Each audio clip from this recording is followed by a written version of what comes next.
is day number 2. Now is the moment you have all been waiting for. Because we're already heading into game number 1. Well, he only has 23 HP, doesn't have time to sit back. Nice shot's gonna be fired. That is a huge siphon and refresh. Cooper going absolutely nuclear with the back-to-backs here. Cooper won't let it go. But it's Bryce and Chubbs just stole away the game. Game number 2, it's about to start now. Keto's using that early high ground to his advantage, but it only lasts for so long. Cheatin' and Pixie take the game. We are ready to just get right back into all of the action. This is game number 3. Jamon's getting trapped. Moneymaker comes out on top. Duke and Edgy, they know that they needed this one. Now it's Duke left in a solo clutch situation. What? Massive shot though onto second. Duke with the back-to-back, and it's a victory royale out of nowhere. It sounds like Cooper shortly after. Look at that. Clicks is gonna fall. Pink and Vico have rocketed their way up. That's gone, and Pingu at the bottom, and fall damage is real on the Vico, but Pink and Vico take the game. Double-digit eliminations. Let's go, boys. The very last chance for any one of these teams To make it into the top 25. Here we go. Every one of these teams are below them are getting eliminated. TK and Quanti. Oh my One of gosh. them's gonna go down. The crash landing Oh comes my through. gosh. But Peter Bot just dunks him out of the lobby. Noxy falls. 1v1 situation. To start focusing on grand finals of the global championships.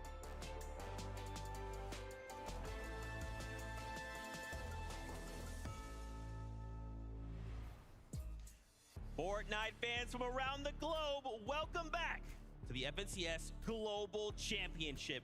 This is it, Championship Sunday. 50 of the best duos from around the world will battle it out, but only one duo can walk away global champions. Please give a big welcome to Vivid and Levin2K. They'll be analyzing all of the things. Gentlemen, here we go. The crowd is high. Championship Sunday. 50 of the best duos. Fortnite action, next level. One set of global champions. Zeke, Levin, I just gotta make sure one thing, Levin. I gotta get a pinch. Give me a pinch, give me a pinch.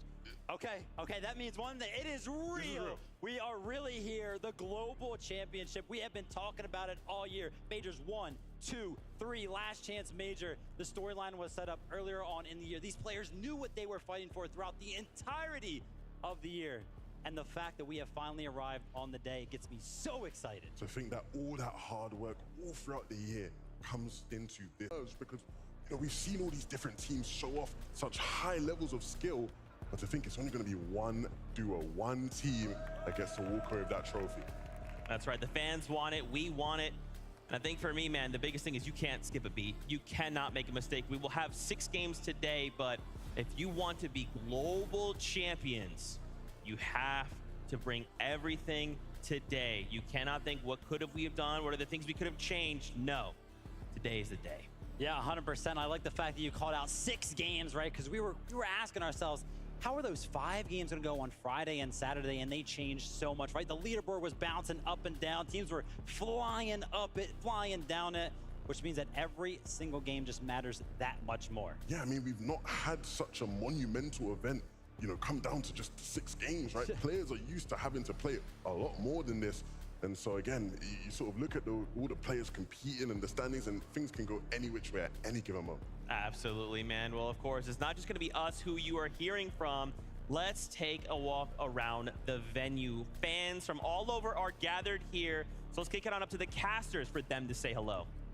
Thank you so much, Zeke. This place is out of this world. The fans are amazing, and we're ready to see this action after day 1 and day 2. It's hard to believe that this is going to top it all. That's right. What a competition it was, day 1 and day 2. And now we get to get here the 50 best who have really crawled their way, battled their way through the brackets for the first ever of its kind in person here. Imagine you make it this far, and then you have to make it to Sunday, but this will be Championship Sunday. Yeah, all these players, they've battled it out. Some even playing 2 days just to get to this point. You got to imagine the nerves are high, but for some, those are non-existent. They're ready to take the stage. They're ready to put on a show and claim that Axe of Champions and that beautiful trophy, of course. And you really have to be, because $4 million is on the line, of course. And if you are are the team to take first place. Everything can change right before your eyes, and what better way to do it than in this awesome venue? So let's go ahead and tune in with the stage with Frankie. Thank you so much, guys. Yeah, it's mad to think that history is about to be made on this very stage in Copenhagen. The winners will share $1 million. But none of those duos backstage are thinking about the prize money. They're just thinking about proving that they and their region are the best in the world at Fortnite. And they get to do it in front of one of the best audiences I have had the pleasure of spending time with. We've got so many incredible fans and families out here. So many mums and dads who really know their way around a Fortnite build as well. Definitely better than me. Maybe I need to duo with some of them in the future.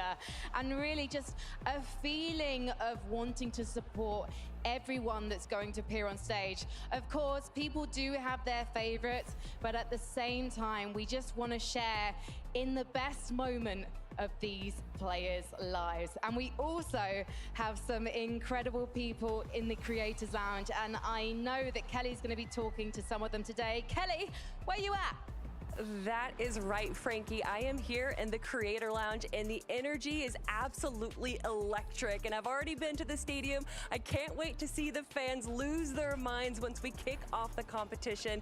But it's almost a bittersweet moment. This journey started all the way a year ago in Major 1, competing for the lion's share of $4 million. I almost can't believe it, but I'm so excited to get things started, and I'm so excited to head on over to 3 of my favorite people. Let's see what Zeke has to say.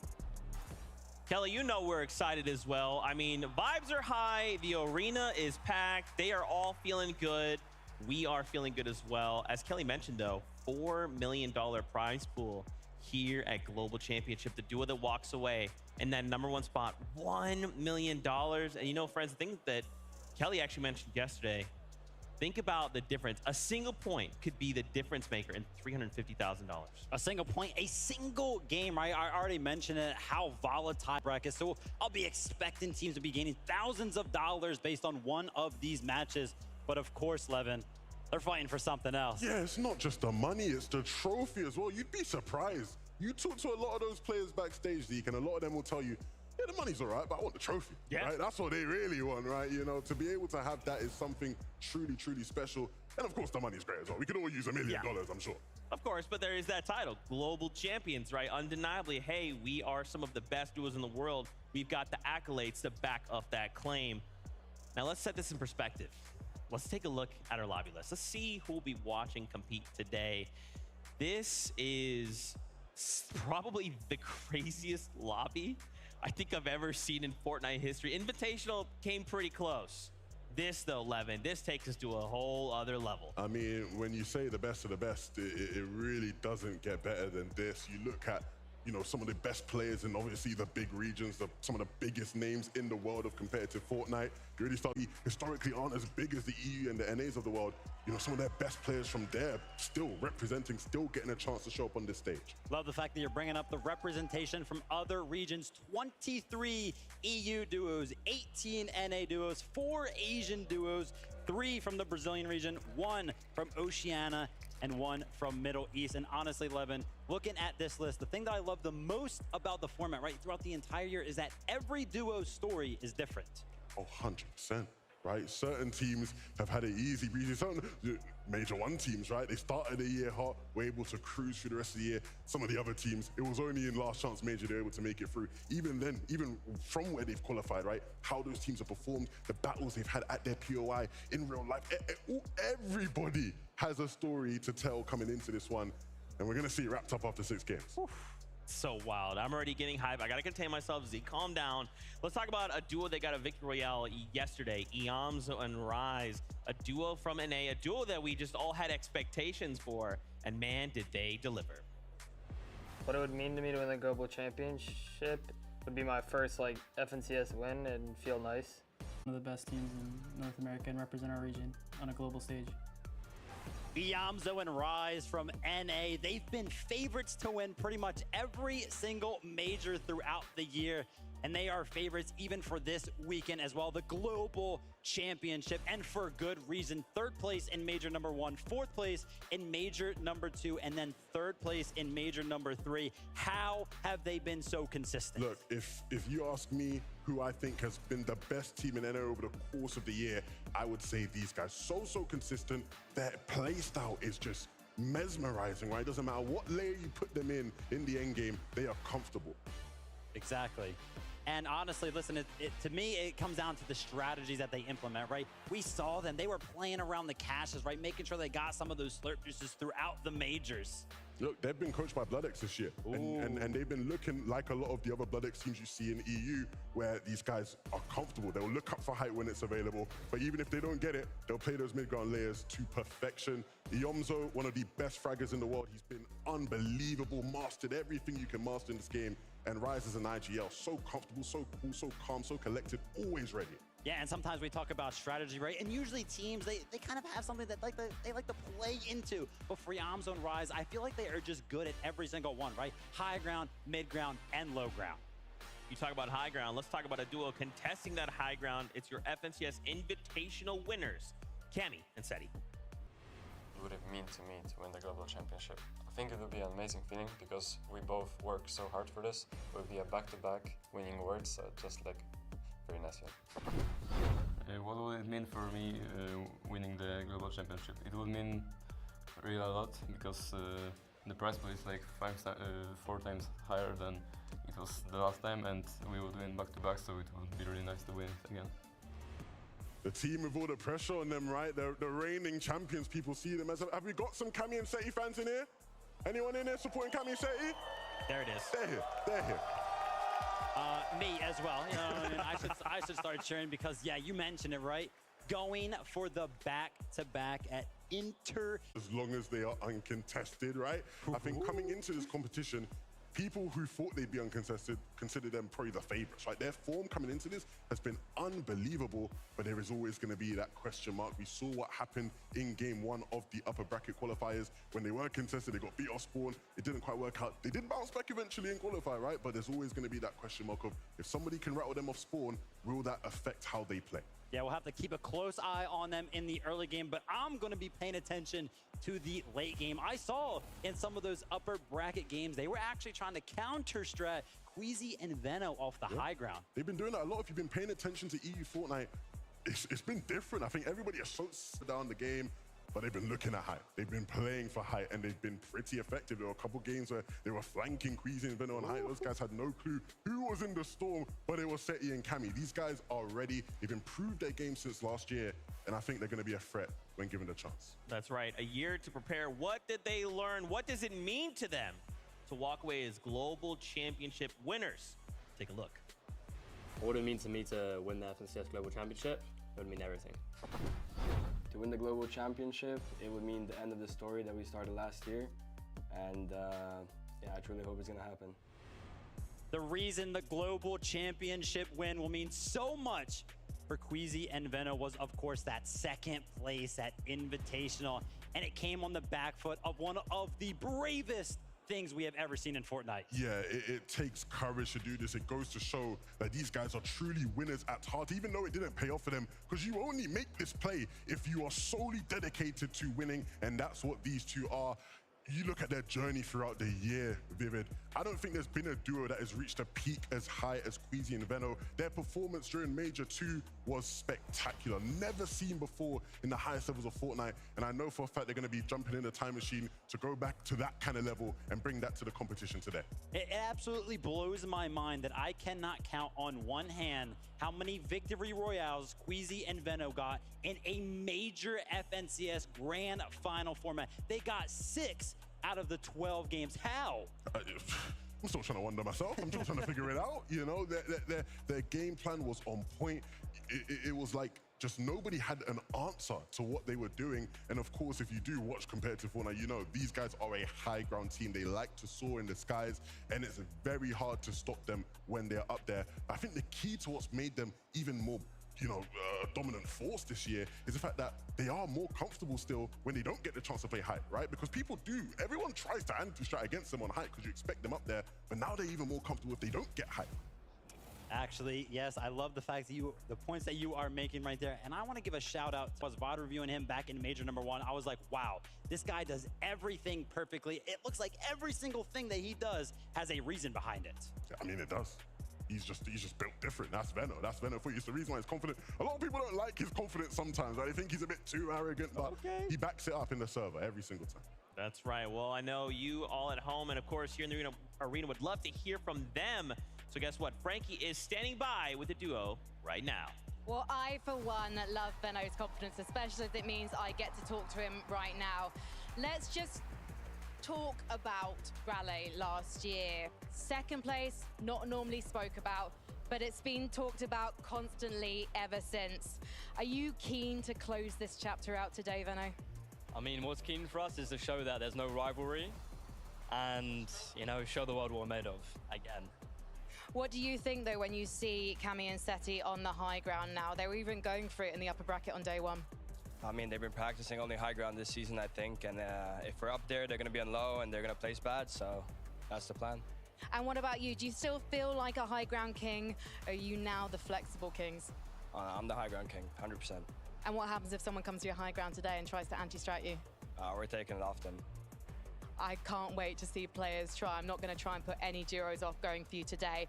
Now, talk to me about your victory royale on day one. You set out your stall early, but you came second overall. Are you hiding things from us? I mean, we've definitely hidden some strats, so you guys are going to see in an hour or so, but, you know, we're gonna show the world, like I said. I mean, we've definitely hidden some things, and you're going to be surprised how far ahead we are. Do you think that Major 3 and not making the grand finals was a bit of a wake-up call for the two of you? Do you think it's pushed you harder than ever before?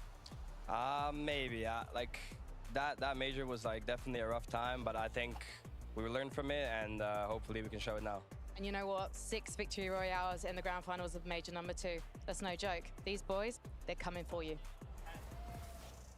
I mean, you talk about Venno being confident. Queasy's right there with them. Now, of course, they discussed this rivalry between Cammy and Seti, but what would kind of close that chapter for them? I think that they don't believe there's a chapter there at all, right? When I've spoken to Venno and Queasy throughout the year, genuinely, they don't believe there's a rivalry. They think that they are a level above Cammy and Seti, and I think this truly is their chance to prove it. But yeah, for them, I don't think they think there's a rivalry. Venno just said it earlier. He's trying to prove there's no rivalry. We're just better than those guys.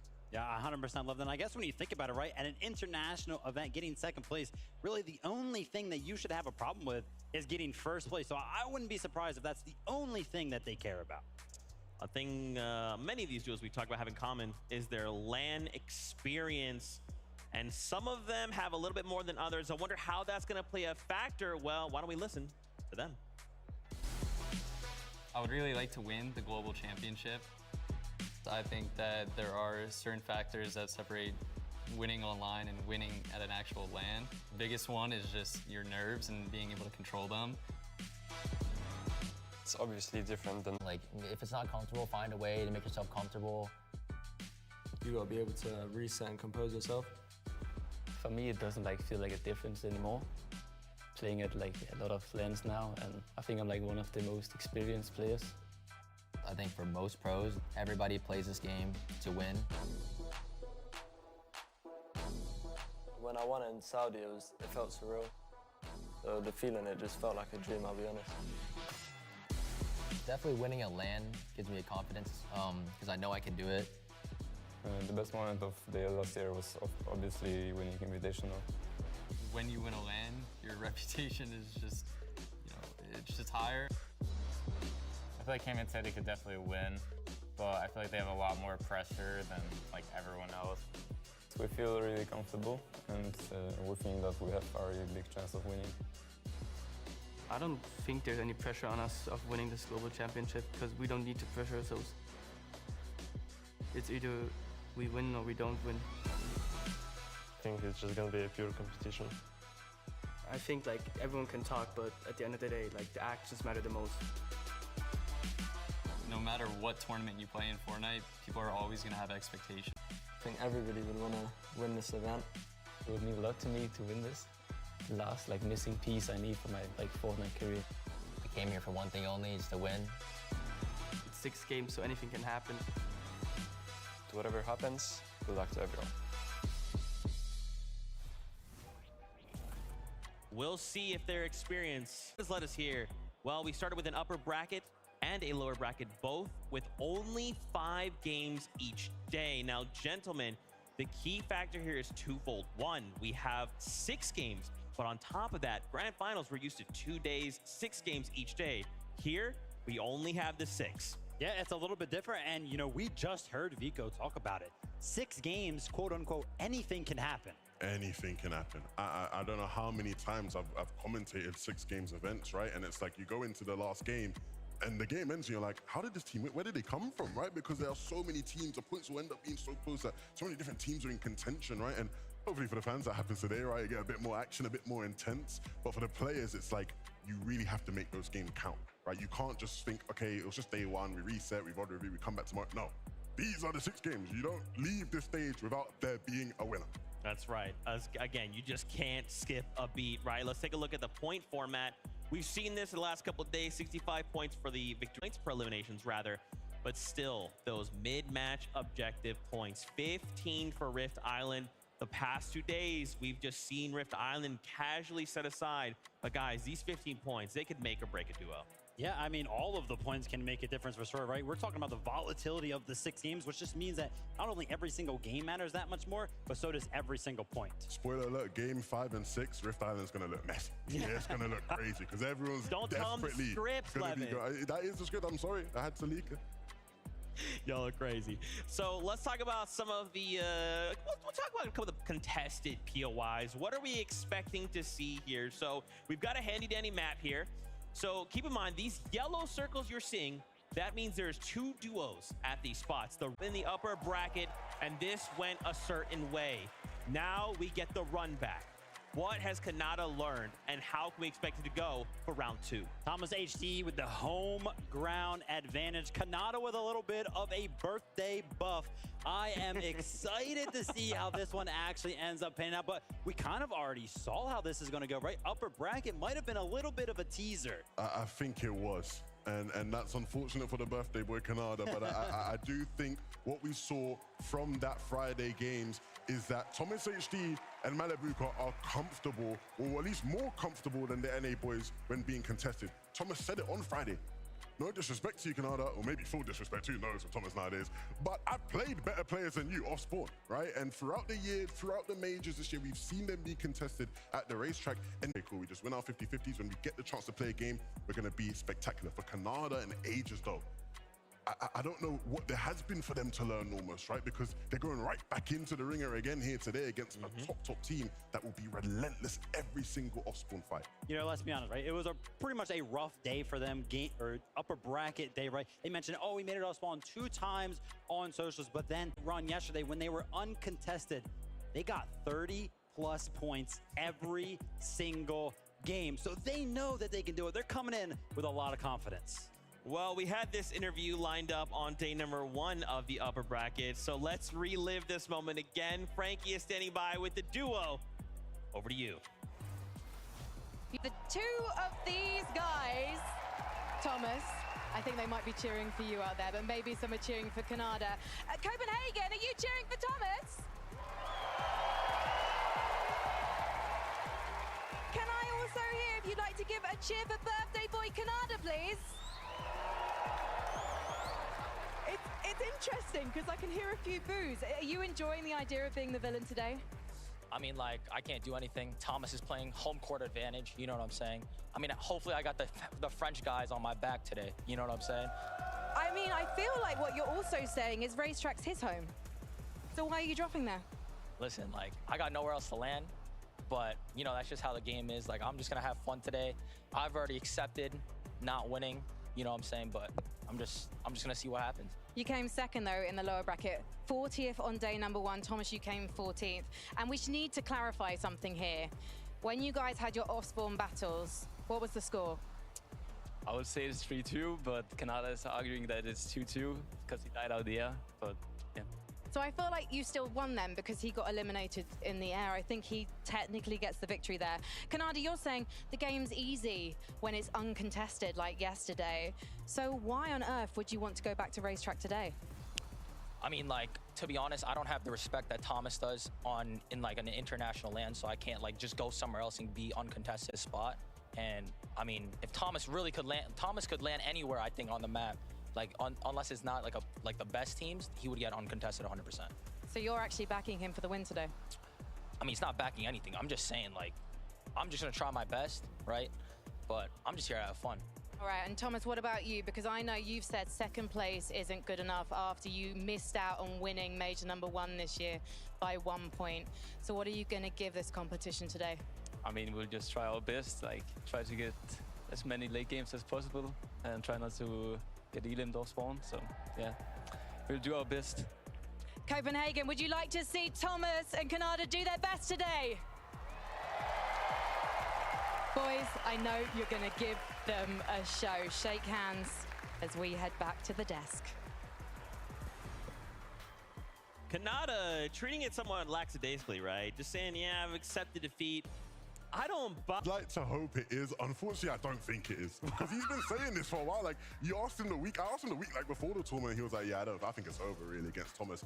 And I think for anybody who doesn't really understand, that just shows you how good Thomas is, because Kanada is one of the most confident and one of the best players in the world.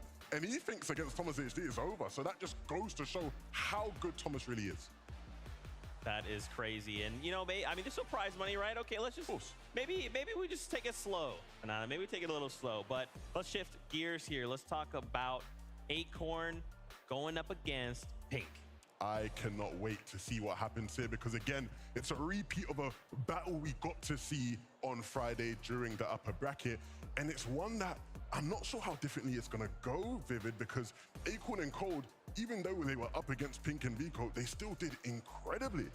Yeah, and listen, me and Levin were talking about who we think's gonna win the global championship, and I was like, gosh, I really want to say Acorn and Cold, but they're contested, and you know, my competitive side is like, oh, that's such a disadvantage in a lot of these scenarios for the teams. But then Levin was like, well, I mean, upper bracket day, they won, and it was the same situation. I was like, oh my gosh, wait, they won the upper bracket by 70 points, and it was the same situation. And Pink was in disbelief almost by how impressive those guys were, because coming into the competition, Pink contested in this area of the map throughout the year. Acorn and Cold, on the other hand, haven't been, right? So the mentality for Pink and Vico is like, let's make it as uncomfortable for them as possible. They won't be used to it, right? They won't be able to know how to adapt. But even coming into it, using the strats he had cooked up, it still didn't phase Acorn and Cold. And after the tournament, Pink was like, I guess he's just a GOAT, because nothing phases him. I don't know what we can do to really stop this guy. I mean, that is a lot of respect to give to somebody that you are contesting. But I mean, like, Acorn and Cold deserve it, right? Cold always talks about Acorn being the best IGL in the world.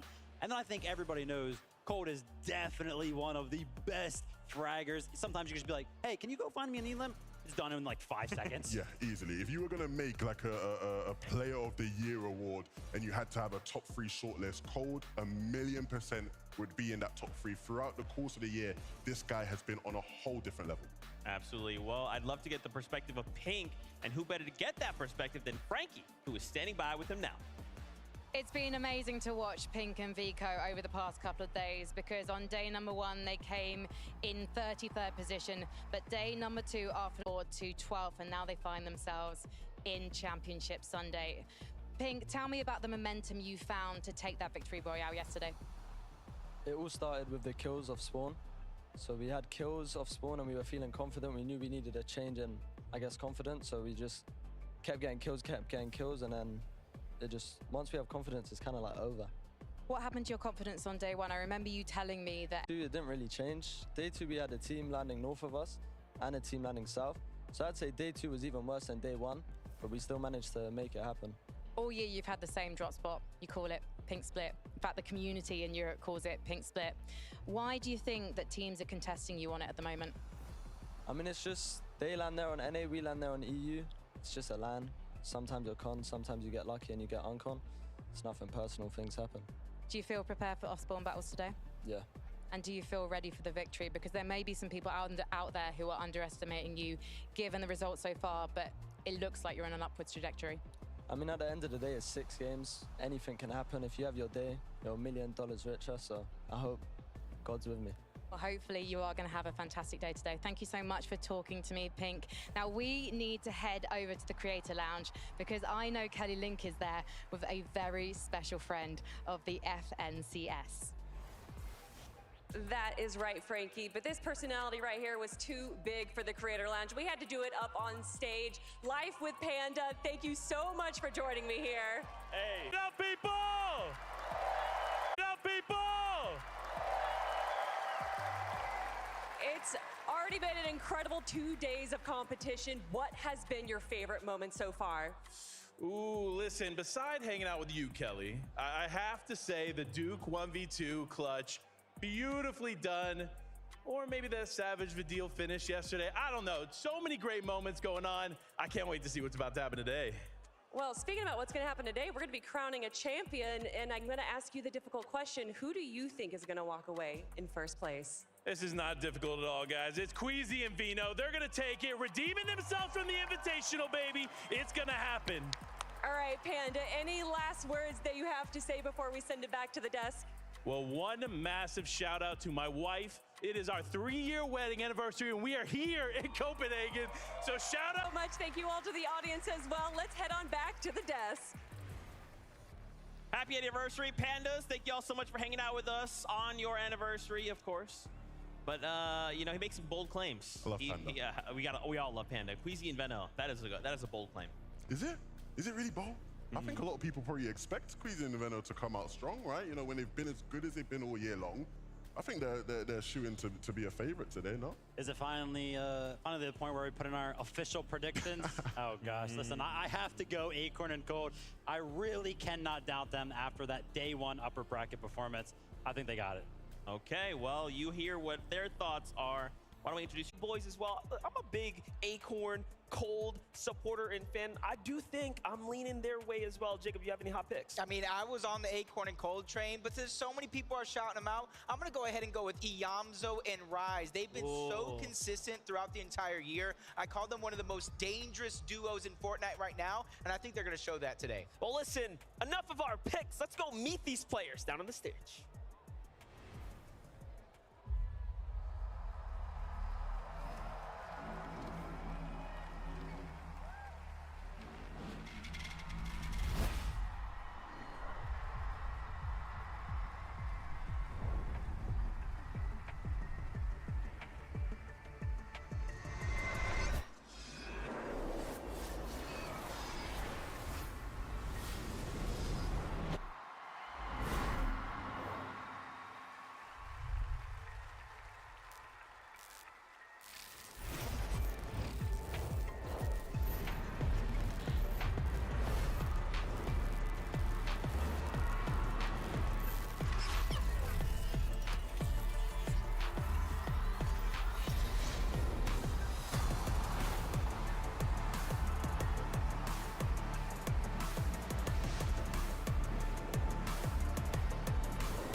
For the past year, hundreds of Fortnite duos have been competing for the chance to stand here on this stage in Copenhagen.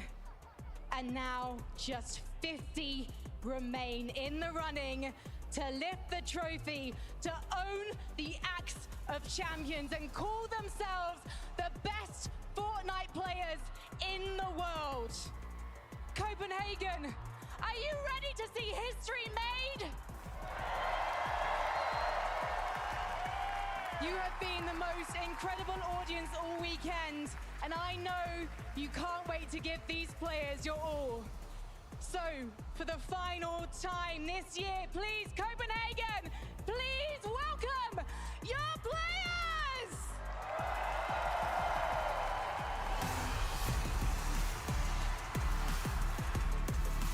The mates, Stagey and Podesai are here. With help from their supporters, they are ready to take on the competition.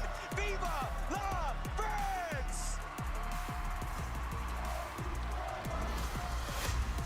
Let's give Grolls and Klowski a warm welcome. This duo has worked hard to get this far. It is time for them to begin aiming for nothing but the top. Give it up for Cooper and Miro. This duo have shown they belong on the big stage. Will they be able to break through and hoist that trophy? Yumi, Source, they're here. These two mean business with great performances. They have secured their spot here at the grand finals, but it is time to lock in. Let's welcome Janice and Reason. Prove it to the world. Let's hear it for the Brazilian duo, Nutty and Garcera, with a great performance at the lower bracket. They are ready to represent Brazil. It's go time. Datus and Stain, ladies and gentlemen. These guys got the skill to perform on the big stage. It's time to bring the Brazilian flair to the finals. Let's welcome Bryce and Chubbs. You guys showed us how it's done. If you can keep up the good work, the sky is the limit. What a day yesterday. Batman, Booga, and Rapid have arrived. These two have shown that they belong with a great performance yesterday, but it's time to do it again. It is here. They're at the home turf. Let's hear what you got for them, Copenhagen.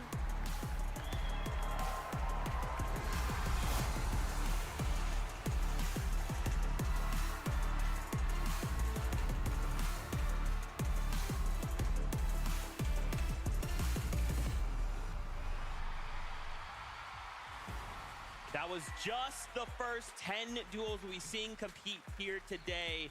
And I got to call them out right away. Janice and Reason, a duo that you heard Copenhagen go absolutely wild. If you ain't familiar, if you ain't been round here before, let me introduce you to Janice and Reason.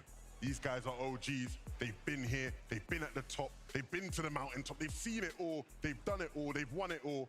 And they're going to look to try to do that again. They came so close in Major 1.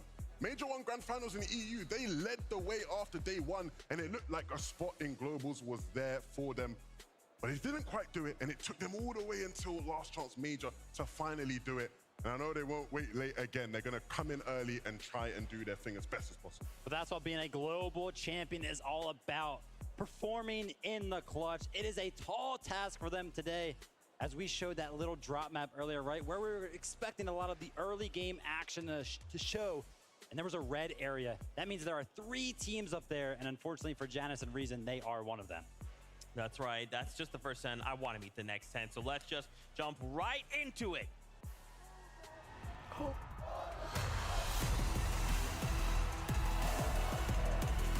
Give it up for Merstash and Tayson, one of the best duos to ever do it. Now it's their chance to show to the world they can do it again. And here we have Pixie and Cheatin. This duo has showed us that they have what it takes to perform at the highest levels. And now the trophy, it's so close. With a championship already under their belt, they're looking to perform that here once more. Let's welcome Crisp and Noxie. These guys have showed great consistency for a long time. Let's keep it going, because guess what? It's showtime.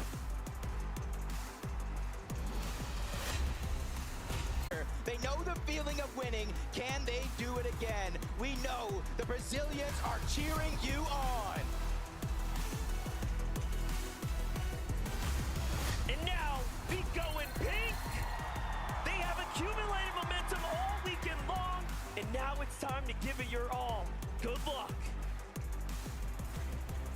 Let's give it up for Quanti and TK. They have showcased amazing skill for a long time. They are here for the finals, and that trophy is waiting. But wait, we have Blaha and Mixon, the Polish duo. Let's make some noise. It's time to crown some new Polish champ potentially. Let's bring on the and X-Force, making sure they only needed the upper bracket to qualify to the grand finals. Can they keep up the momentum? Now let's hear it for Booga and Threats. These guys aren't playing around and do not plan on leaving empty-handed tonight, but will the trophy go home with NA?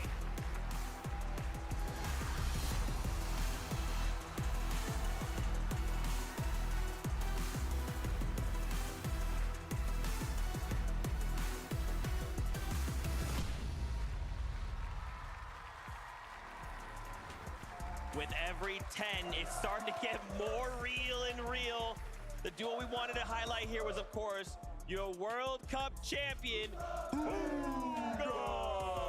You know we had to talk about it, Vivid. Imagine the World Cup title and then slap a global championship title on that. That would be crazy. What a career Booga has had, teaming up with Threats for this year, coming in major number 2, a 5th place, closing out major number 3 with a 2nd place. Not to mention Booga himself has 3 FNCS titles. I mean, what can't he do? One of the GOATs of this game. And I personally, as a fan, just want to see him lift a trophy on a major stage again. Yeah. It would be amazing. I'm hoping, man. Of course, we've got more duos to introduce. Let's get the next 10.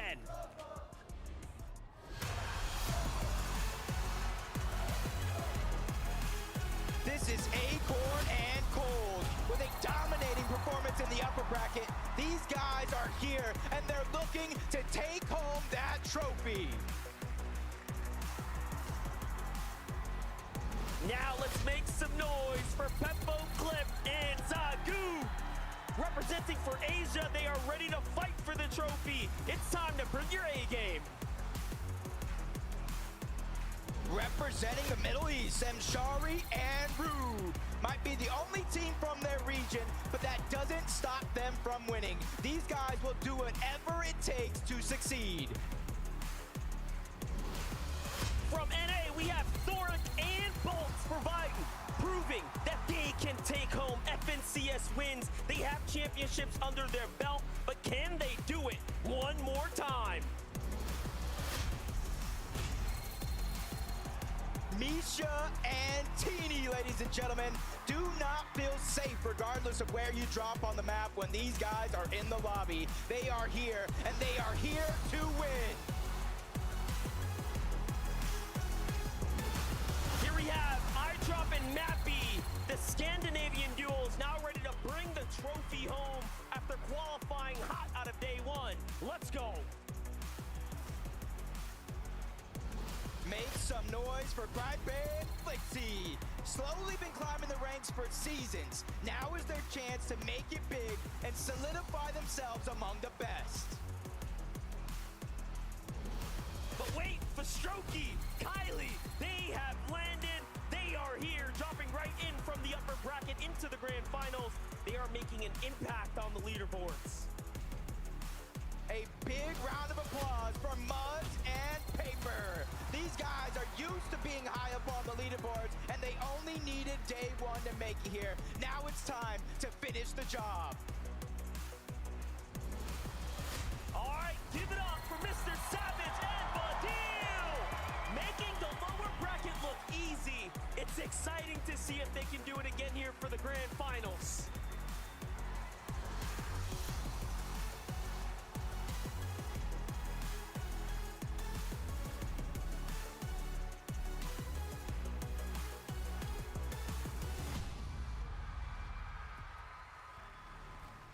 One step closer to games beginning. Mr. Savage and Vadil, you know we got to talk about these guys. They ended first place after yesterday's lower bracket. First place from the last chance major. They have something to prove, and they're here to show it. Talk about clutching up when it matters. I mean, I've talked about it multiple times. It's just a duo that makes sense. They're so smart. Mr. Savage has so much experience, especially on the big stage. More than 10 in-person event appearances, and then Vidil teamed up with him. The mechanical prowess, it's all there. Savage has played on stages like this as much as anybody else in the world of Fortnite. He will know. But Vidil, he's been the one in crunch time this year that has really put the performances in to seal the deal. And even though there'll be pressure on him, Vidil will be ready. I'm ready. For more duos, let's get the next 10 in here.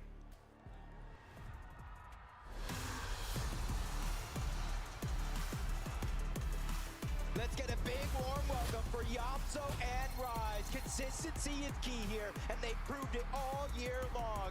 Now is the time to finish what they started. Let's hear it now for Alex and Worthy. As the only OCE team in the lobby tonight, this is their chance, and the pressure is on to take home the LAN title.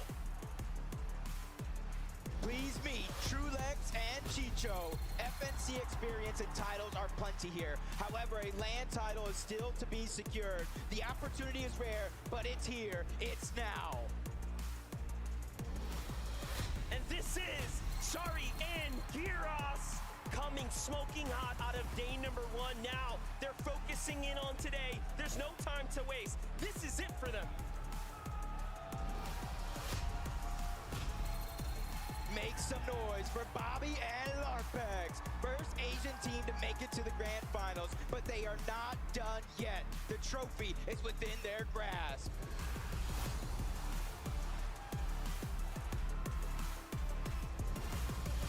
Pars and Baka, everyone. With a solid performance in the upper bracket, these guys have to be ready now more than ever to take it on in the grand finals. Here we have him, Ashides and Striker. Brazil is not to be messed around with. These guys are here to prove they can challenge everyone on the international stage.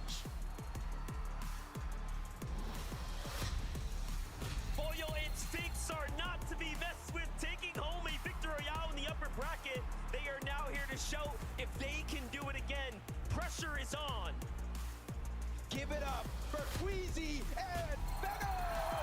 Today's venue says comeback. Second in the Invitational, second in the upper bracket, but now it is time for a first place finish.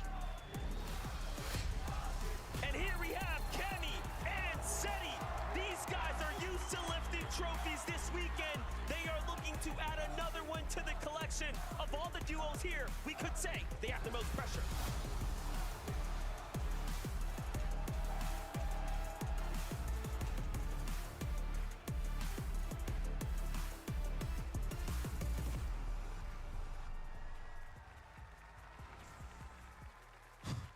This is getting real. Every single wave, man. A duo we wanted to highlight here from OCE, Alex and Worthy Levin. We kind of have been talking about this every time we've seen them. Worthy, a phenomenal player. Then you pair him with someone like Alex, who OCE as a whole are just like, this is our guy. I can't wait to see how they perform. I am so excited about this duo, right? You know, it's rare we get to see some of the smaller regions step up the way they did in the upper bracket finals. 6th place is no shabby feat at all. And personally, when you look at their playstyles, Alex, man, one of the most electrifying players there is in Fortnite. When he turns it on, when he decides he wants to get an LM, he's getting an LM. Top 25 in every single game on day number 1. Can they do it again and represent OCE?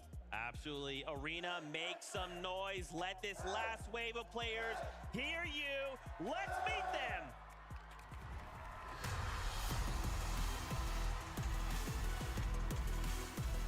Double R, Tree and Rituals are in the house. NA is their home turf, but after upper bracket, Denmark certainly looks comfy for them as well. Can they keep up the pace? Don't blink, we have Hen and Bosque from last chance major to the lower bracket and then to the grand finals. Now they are here where they belong. All they have to do is seal it up. Age doesn't matter for Moneymaker and for Nyan. Young and talented are key words for these guys, and now they're here to give it their all.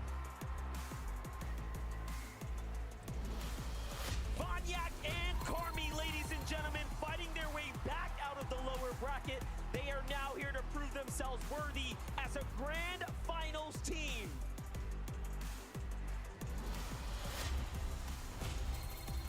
Put your hands together for Duke and Edgy with an NA Major 2 title in the books and a massive clutch on the day too. It's time to add another one. Tonight is that chance. Here we have straight out of Asia Shalom and MK Papa. This team right here has popped off, making their region proud, but they need to continue to make their mark. Welcome, Kaizen and Clement. Making it to the Global Championship Grand Finals is an achievement in itself. However, there is still plenty up for grabs for this team. Let's hear it for Scented and Polarized. All of the FNCS experience has been put to use. It's now or never for these guys, and here they are to show it. This is Kanata and Agers dominating the ANA region and now ready to dominate Denmark. Eyes are on the prize for these guys. Last but not least, Denmark makes some noise for Malabuka. Thomas HD. They are holding the fans high, and they're missing only one thing. That's an FNCS title.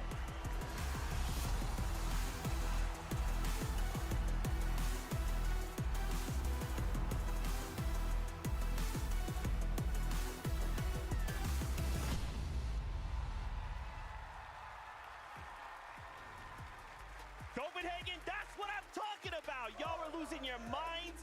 You guys are in the same place as we are. We want to see games. We are so close, but man, this feels so good. There's so much electricity in the air. We saw them start first. Reet and Ritual out of NA. We've seen them perform well. What can they do here? We've been talking a lot about how everybody has been placing in some of these games. Well, what about the eliminations? On day number 1, both of them, a part of this duo, finished in the top 10 for individual eliminations, 10 and 11 respectively, for a combined total of 21. They were popping off, right? And that's the kind of thing, especially when, you know, we want to see controller players represented. You know, he's a controller player. For the throwback on for that one every day. But look, I think when it comes to how they play in this server, they need to stick to what was working with them. Be aggressive as possible when you can.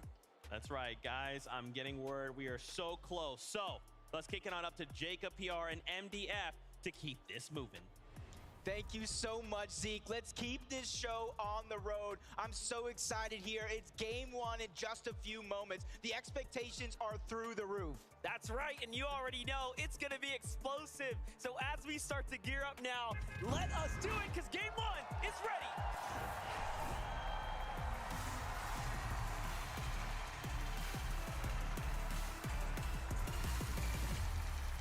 Game number 1 of the Grand Finals is upon us. We already know what is in store. Nothing but explosive action and early game congestion. Yeah, we got a couple of off-spawn fights we've seen before. We got even more than that today for the first time. And I think the crowd already knows which ones they want to see right out of the gate. It's only a matter of time before these players actually drop down on this map. And there goes the first one. The crowd, everybody's been waiting for this one. The rematch, Thomas and Malabuka versus Kanata and Agers. Kanata said it. He has the best drop. He's always going to touch first, and they do just that. But Thomas HD does have a weapon as well. Kanata has a side angle here onto Thomas HD, and he draws the first tags. It's a trade, but he gets the full finish, and he won't get healed. And now, Kanata and Agers are on top game number 1. We've already seen what they can do with the freedom of their drop spot. First place throughout the day, but they ended up in second. They're looking to mimic that type of play. Cammy and Seti, even though they might have been contested to start day number 1, they were able to pull through. They pushed that team away, and now they have claimed Frenzy Fields as their own. What an incredible set of eliminations over at the racetrack. But look, Seti and Cammy have to as well. Who would have thought they would have been contested here on the drop? So the Frenzy Fields is not safe at all. This is a little bit of that replay. That's Datus and Stain, and a monster shot already coming out from Seti. He finishes that one. On the other side of things, you got to imagine Cammy chased them down. A huge start for our European powerhouse. And vamos for Kitos and PH Zin also sitting at 2 eliminations here. That means the Shady being fully contested. They win their off-spawn fight. What a grand finals this is already. Multiple teams going head-to-head. It's Sphinx with the clutch up on Cammy and Carmi and Vanyak there. That is huge. Sphinx, he gets both of those eliminations. Even though Pollo did go down, he has a chance to bring him back, but in the minimap, you already see 2 hungry teams looking at that direction. That's third-party opportunities. One of them is going to be Reet. The other one is going to be Rituals. All over the map, these teams are going to hear these fights, Monster, and they're going to try to third-party as fast as they can. They know Surge, it's hard to come by in lobbies just like this. This is the fastest we have seen 14 players go down of any game we've watched over this entire weekend. Who would have thought this would be the most explosive time? Let's go take a look at some eliminations here. PH Zin took on Axe Force and Robot from down low. The angles were so good, and this is how they converted. Then a little game of hide and seek with Roban. Axe Force trying to do the same thing, but he's just getting spotted out from all angles. PH Zin looking like a Christmas tree ornament at the top, and he definitely uncovered his presence, and that's 8 points. Eye drop, but hold up, hold that thought.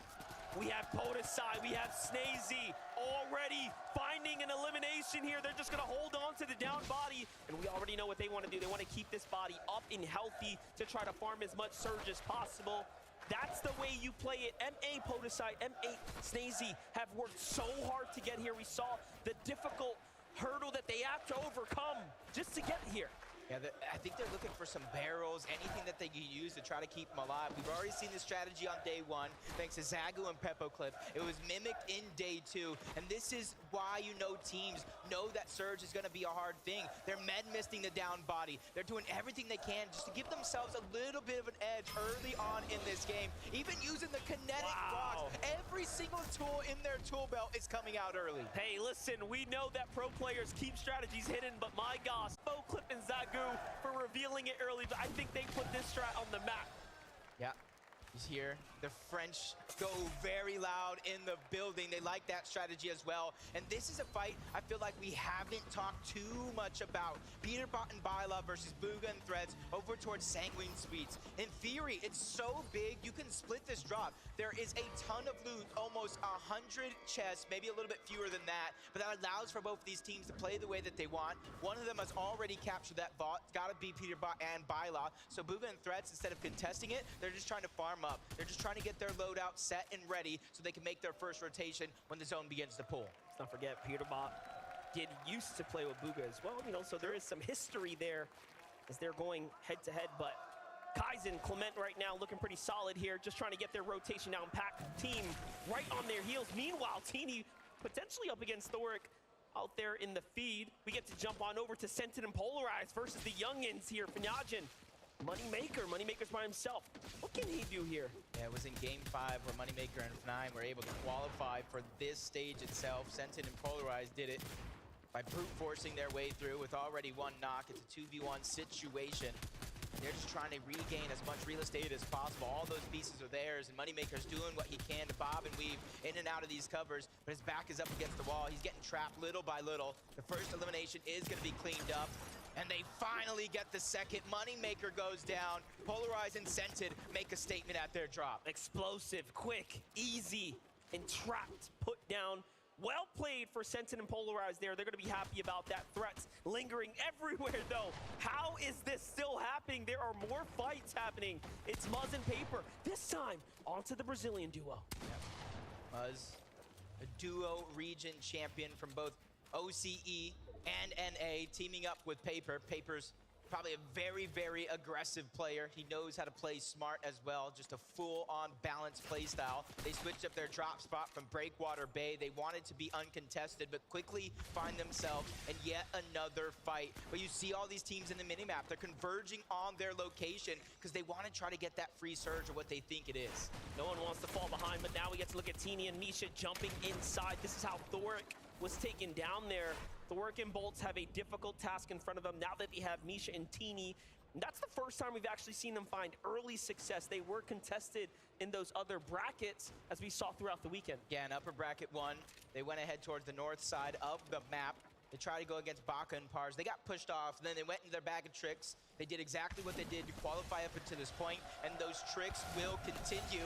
And how long has it been, Monster? A couple of minutes already, and they're still farming that Surge onto Striker. These guys are setting the bar high when it comes to Storm Surge. There's going to be very few teams that will be able to keep up with them if they keep at this pace. Yeah, they're trying to get themselves well and far ahead of the competition. It's an excellent strategy, and it's hard to replicate. You have to put yourself in that position. Notice how far they had to rotate just to get there as well. So positioning for that, setting up for that is no easy feat. You have to respect it, but this is high-level Fortnite. Here we go, though. Burst Dash, Tayson. Big fight here. Chicho and Trulex on the other side of the Slappy Shores. Already gonna need a move here shortly, but Metal gotta cap out first. Yeah, and this was another drop, or at least the south side of Slappy that was contested. Trulex and Chicho versus Quanti and TK. Either Quanti and TK rotated out fast, or they got dropped off very, very quickly by Trulex and Chicho. Find out about that later, but Acorn and Cold, probably one of the most dominating performance in the upper bracket. In the international stage, for all that matter, they're looking to try to continue that run, but right out of the gates, we knew they were contested by both Pink and Vico, and it looks like both of these teams might have decided to split the drop. It's only game 1 of 6, so that could change very, very quickly, but they're trying to feel this lobby out. It's a much different set of players than they faced in that upper bracket. Extremely proud of what Team Dignitas and Agent have been able to put together with their rosters. The performances are amazing, and again, grand finals, of course, is what matters most. We'll see where everyone ends up, but Flixie, Gripey here, seem to have been getting into a little bit of a hustle, a little bit of a fight here against our favorite Mr. Savage and Vadil. Vadil is one of the most dangerous when it comes down to toe-to-toe battles and defending in situations like this, but there's nothing you can do against two of the best. Flixie, Gripey, they closed it out. Yeah, and they've been battling it out almost all year long, from major qualifiers to major grand finals. Flixie and Gripey, you know what? I think they're a little underrated at this point. I think everybody who qualified for this lobby is dangerous. They need to be able to come out on top in a lot of these exchanges, and you cannot overrate any of your opponents at any stage of this game. There's two regions I wouldn't want to go toe-to-toe in an early box fight with. It's anyone from the previous NA West, now, of course, NA, but also EU players, and unfortunately, that's exactly who are the ones asking those questions. Pixie and Cheatin', however, though, are going to fend off several pair of EU ones themselves. This is match 1 of the grand finals. Things are already heating up. 81 players remaining in the lobby, and Pixie gets punished. That's a huge amount of damage, both of them getting dropped down low. Luckily for them, they do have the med miss at the very minimum, so they can get themselves up to tip-top shape.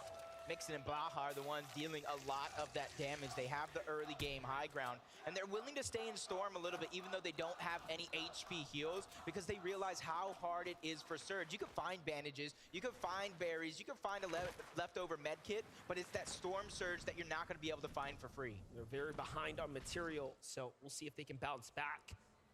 Duke and Edgy, what a performance we saw, arguably stealing away a moment of the weekend. The clutch from them, honestly solidifying their position, their placement here amongst the best. What are they going to be capable of here this weekend?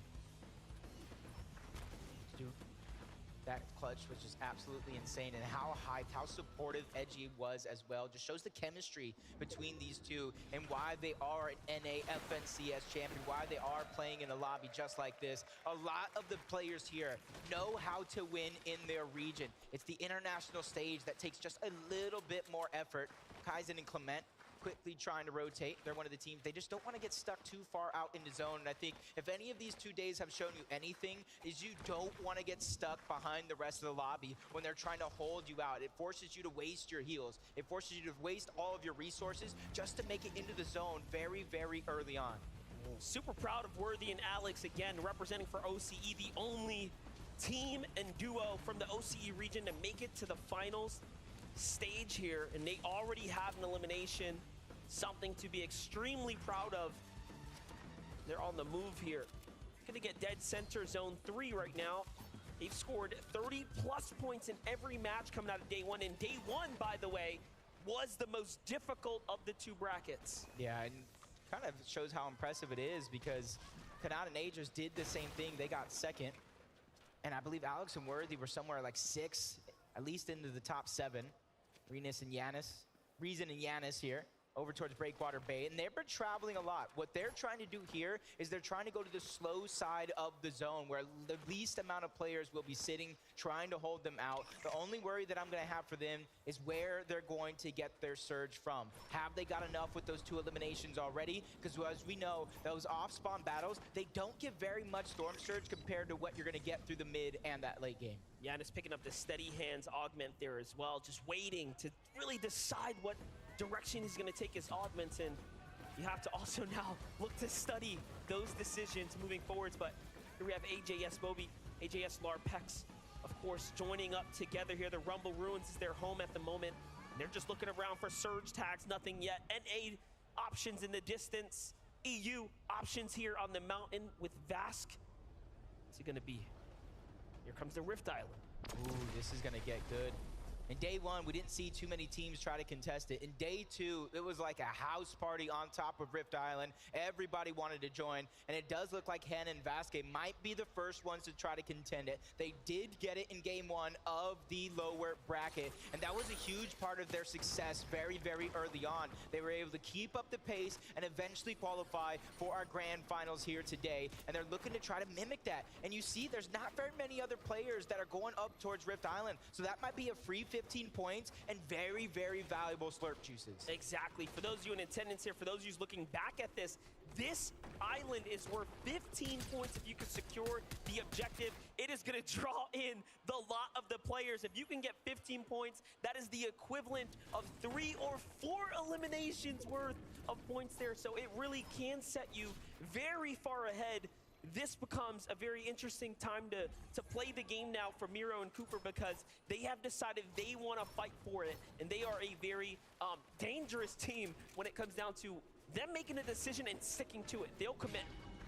Yep, does look like, though, Vasquez and Hen were able to capture it. They were there first. If there's 2 people going ahead and capturing it, it goes much faster than if it's just a solo. So Cooper and Miro, they're ready for that extra prize, the alternative, the height, the elevation. That way they can get Surge. But Peppo, Cliff, and Zaku in another fight against Rue and Mshari over on the other side, just battling for those pieces.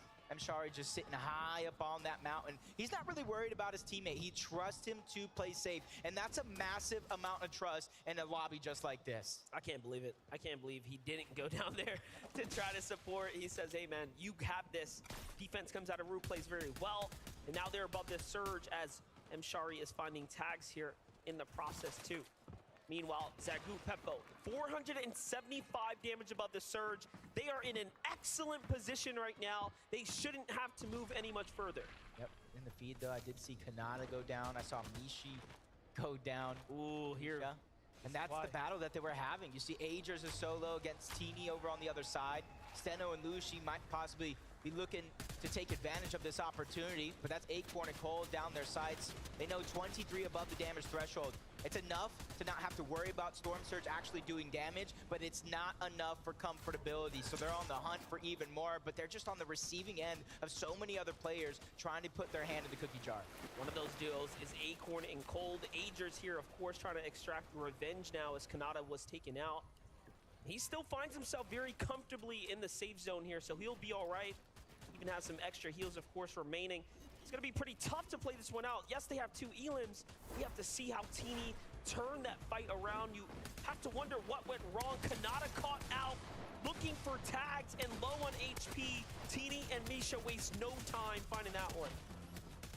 Immediately, and they are well above the damage threshold as well, giving themselves a good and early start. But Queasy and Veno, they know how to play almost every facet of the game, early, mid, and late. They made some quick rotations over towards Kenjutsu Crossing, and they're probably one of the most deep teams that land on that side of the map. They're over towards Shattered Slabs now, 193 above the damage threshold, and you can see that they're not necessarily going over towards Rift Island because they know in these next couple of zones, it's going to pull away from Rift Island. So they don't want to get too close, then have to rotate far if it does pull max. You know what? We haven't seen a zone like this. Hard west, full west, right? Really giving teams on this side an opportunity to have the advantage and start off strong. Momentum is everything. And sometimes all it takes is securing that first game. Teeny goes for the save in the zone here. So Misha will potentially be picked up. Possibly will be able to situate and get back into this, but I'm not crossing my fingers here. It's a very difficult thing to bounce back when you start off with nothing. Yeah, and they're just outside of that Rift Island position where the majority of the lobby already is. So they're just gonna have to figure out what they're gonna do to rotate, because going straight in is gonna cause for some dangerous situations for them to try to survive. So they need to be looking for some heals, so that way they can go the long way around, find some safety, and just simply get into the zone. But Pink and Vico here, you can see the split.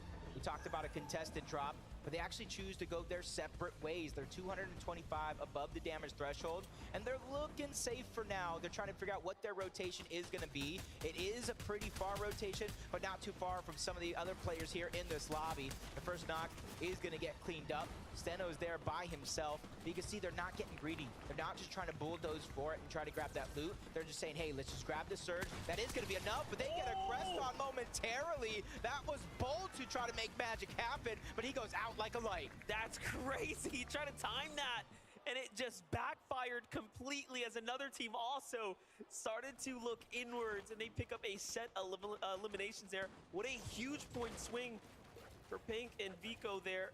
Meanwhile, in the feed, Peterbot down, Booga down, Trulex. So many exchanges here to catch up on, and the landscape is changing right before our eyes. Even Pink in the feed getting Steno as well. Him and Lucy look like they probably went down. That was 3 straight eliminations on that side of the map. Yeah. Threats being a solo, though. I'm not really worried about Threats being a solo, because he clutched up big for their qualification spot. He got a 2nd place. They had 9 eliminations as a duo. Now he has to do it with a surge just hovering over his shoulders. A lot of players on the move right now. If you look at that right map, all of those arrows flying are teams trying to navigate their way to the new zone. You do have to be very cautious. Take a look, though. Rise tries to go in with a hero's play here, finds Cold, but Acorn is there to back him up. But Rise slips out of there without getting taken down, so he finds Cold and gets right on out. I feel like that was perfect timing with Acorn trying to plan an escape. And they just bulldozed their way right in. You can see why, barely being 118 above the damage threshold. At that stage of the game, they were probably below, so they needed to go ahead and pad that stat. Now they have Cammy and Seti in their lines of sights. They don't have to move far. They got the half-and-half zone, so for them, it's just a sit-and-wait scenario that allows them to be consistent. But there's so many superstars around them. I already mentioned Cammy and Seti. Queasy and Vino are to their right, so this is a dangerous area of the map to be in. But I think it's a little bit more safer than all those players just to the north outside of zone. Yeah, looking pretty dicey right now for sure. But if you're a Yam Zone Rise, you're pretty happy that there's not that much going on around you. They can kind of determine who they're going to battle next. Alex and Worthy also comfortably positioned at the safe zone here. Let's jump on over to Seti and Cammy. 2 eliminations so far from the start. Nothing else since then, but we haven't saw problems this time around with the surge, so they are in a very, very sweet spot here right now. Also, just nestled so nicely here. And look, they can look down on players trying to come out the low ground. Yeah, so many big names are already out of this lobby, and we haven't even been given placement points just yet, so there's still so much work to do. You can't get behind that curve as Cammy and Seti feeling like they're comfortable in their position for now, waiting for all those players to try to rotate in. But MK, Papa, and Shalom looking like they might get a sneak attack onto Podesai and Snazy. They just need to be patient here. They go for the 3-2-1 onto the cover. No shots actually go through to Podesai. That gives them information of where they're located at, so they're gonna about face and go a little bit of a different direction now. Looks like Rapid lost his teammate, Batman Booga, as he's not nearby to the hands of Shari not too long ago. Here's Papa. Here's Shalom, though. Still looking around, playing the bush. Very nicely done. Everyone else is nestled pretty far off, so we get to jump in with Vino and Queasy, see how they are doing. A little update, a single elimination, so not really turning online too far yet as far as the overall heal situation. I'd say they're middling in the pack. Material count-wise, is it enough for them to play for high ground? I think yes, and they're probably thinking we should go for it. Yeah, they're probably just gathering all the information around the map for now. Figure out what's the best position, who's already on height, how do we chop them down and make it our own. We've seen that happen to start our tournament on Friday. They grabbed high ground, they looked down and never looked back as they took the game. They actually qualified off that game 93 points when 91 was the threshold. They kept playing out because it's all about bragging rights, proving that they are the best, just like Iamzo and Rise. And they quickly move to the front side of the zone, so that way when it does begin to move, they secure their spot and they look back and try to hold anybody out and get eliminations. Well, they're here early, and now they can start to determine what they're going to do. Everyone's on the move here once again. Rocket Rams coming into full effect. Meanwhile, on high ground, Cammy, Seti trying to be the first to set up. The base is wide, the base is strong, and they get the first dibs already. There are other teams cranking up, though. They don't want to just give them all this elevation for free. And the fact that they're committing with Meadow does mean they will have a problem. Meanwhile, Acorn does fall, so Acorn and Cold now taken out of this game. Chicho left by himself to play this one out as a solo as well. Those were his last remaining builds. He's trying to do it by himself. He's trying to play patiently, waiting for anybody to run past him, not knowing that he's there. Try to hit a little bit of a peekaboo. And that's going to be a massive refresh because not only is it hoping it gets the Siphon mats, it gets the Siphon itself to get his heals up. And that's going to be big. Duke by himself, though, on the other side, which honestly, I don't have too much of a word. We saw a 1v2 clutch from Duke yesterday. We know anything is possible here this weekend. And now placement points are finally beginning to set in. It is very few for now, but there's still more to come if you can survive. That was an excellent time to update the standings, updating in real time right now. So from here on out, as teams fall, placement points will be rewarded. It is really about surviving this gauntlet of action to come right now. The Surge is equally active. Worthy is going to find the solo Mshari. Big pickup for him. And Flixie and Gripey leading here with 5 eliminations now. Front side of the zone, team gets right in front of him. He tries to see for the box up, but no, it's more important to stay safe right now. Look at the rotates here. You love to see it. Excellently done. Flixie and Gripey are really playing well right now. Yeah, sacrificing some HP. That way they can go to the front side. The high ground battle's going to begin. Cammy and Seti, Vino and Queasy with the bounce pad. The fadeaway shot unsuccessful from Queasy and Vino. So the kings of the FNCS Invitational are still on the high ground for now. As Cammy's looking to come crashing down. He's built a little bit of a tower, so he doesn't go too far. So all the battles being forced lower and lower, down in the mud. Duke trying to fight with his back up against the wall by himself. Multiple duos beginning to surround and hound him. Top 17, though. All these points as a solo are massive for their run here in this competition. This is a battle for ego, undoubtedly. Duke looking to see what he can set up. Turns around, breaks everyone off. Fight. Down goes Cammy. Down comes Cammy. And then he's looking to target him. Duke is the destruction here in the lobby by himself with the knock. What a beautifully timed landing spot there, but Cooper hot on his heels here next door. They know he's here. Miro comes in, they're trying to hunt him out, but he's off to the races, finds Pixie, big tag. You know Duke wants to finish this one. Can he get it? In he goes. It's only gonna take a single tag. He's under the ramp, goes for it, he gets it there. Nicely done. Takes out Cammy, takes out the next one as well. The list of eliminations keeps on climbing before he finally falls. Into the top 10 we go with Flixie also a solo in this game. There's 4 total solos still left alive, no builds. He's trying to make a play, but from the outside of the zone, he goes down. It's Mappy, it's eye drop on high ground. Take a look, Ree is still alive. Seti is still alive. Playing the backside of zone, excellently done here. But the high ground comes down a little early. He has a true chance. Seti brings him down, and now he is the one on top. Can he clutch this out by himself against all odds? We thought it was over, but Reek has other words for everyone in the lobby. He goes down into that top 4 we go. The only solo left alive, well, you saw him moments ago. It is going to be Seti. Cooper and Miro almost won a game yesterday. It was stolen away by both Bryce and Chubbs. Now they're going for some toe tags on Apoyo and Speaks. NA counterparts going at it. Eye drop on the other side, but he gets taken down by the NA duo. Huge shot by Miro, trying to go back-to-back, but they fall down the mountain. That's going to allow for Apoyo to survive momentarily, but Cooper hot on the chase. He sacrifices himself to go for the elimination.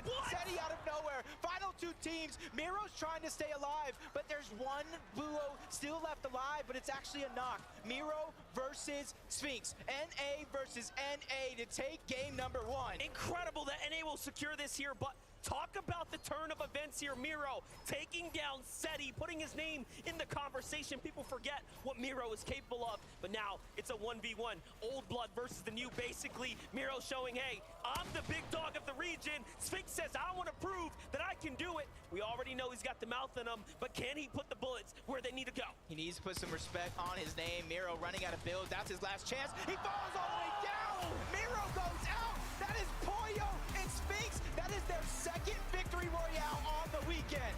What an excellent job there. We already saw them take a win in the upper bracket that even bring them this far into the stage, and now they are proving that they can do it on the biggest stage against the best. That's going to be it from us, though, because I want to hear what they have to say about being the only team with 2 wins on the weekend. Boys, you proved you can get a victory royale on LAN in the upper bracket, and now you proved you can get a victory royale in the grand final. Talk to me about those last moments in game. Did you manage to talk less? I would say so, a little bit less. I think my comms were more clear. I mean, you were having to come for yourself in that 1v1. How did you manage knowing someone was above you on the high ground? You know, I just have the best awareness at this LAN right now, so like, obviously I know there's a man above me, you know, I'm just like that. But what are you thinking though? Because he can jump on you at any time. I'm thinking I think like 25 builds about, and I'm, you know, I'm best fighter, best piecer, so I was like, all right, I'm gonna just go up 200 pump. That's what I did. Yeah. You waited and then he fell down and he did the job for you. Pollo, what was it like starting out today with this man? I was dead. I didn't really do much that game, so he actually went crazy there. And you let him just talk his way through it. You didn't give him any advice or guidance. Nah, I just told him his maths and he did the rest. Now, going forward, you've got to try and maintain this consistency. You've managed to get your way through an aggressive lobby, but can you see yourself managing to top the competition again? Yeah, we just need to live off spawn. I think we can do good at literally every game. All right, well, good luck in those off-spawn battles, boys. Congratulations. Everyone give it up for Sphinx and Pollo!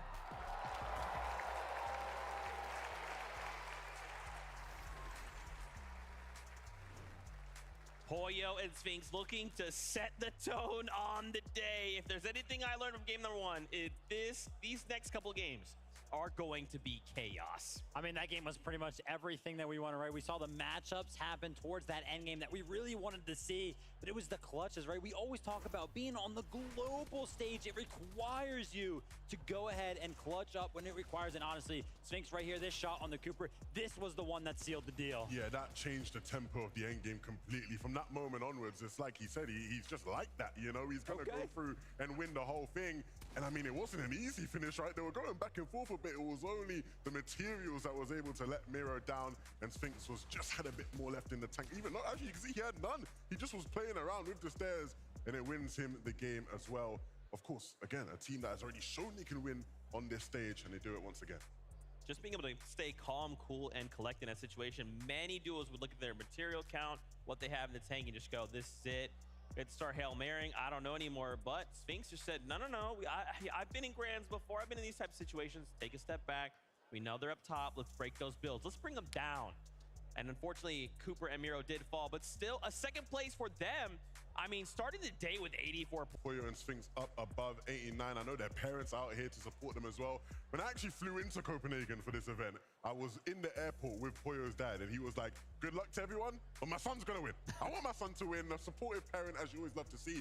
And right now, I'm sure he will be beaming from ear to see his son sitting in first place. Absolutely incredible game number 1. But listen, we got to talk about some of those higher profile duos. Of course, Cammy and Seti coming in 3rd place. The all-spawn wasn't what we expected. I mean, it wasn't, right? But they did so well, right? We tuned into them. We see them with 2 limbs, and I think everybody saw it, right? But clearly a misdirect to try and fake them out. But Cammy and Seti were prepared. And in that endgame, Seti survived as a solo for so long. Which is very uncharacteristic for this duo. Actually, usually they are a duo alive, right? Usually their points fall off whenever there's a solo clutch opportunity, but Seti's showing up. Yeah, you don't associate either of them, as great of players they are, you don't associate either of them with mega solo clutches, right? You look at some of the other elite EU names, a lot of them, you think of them and you think solo clutches. Thomas Malabuka, right? You know, Venno, even Queasy, you know, these guys you expect to solo clutch.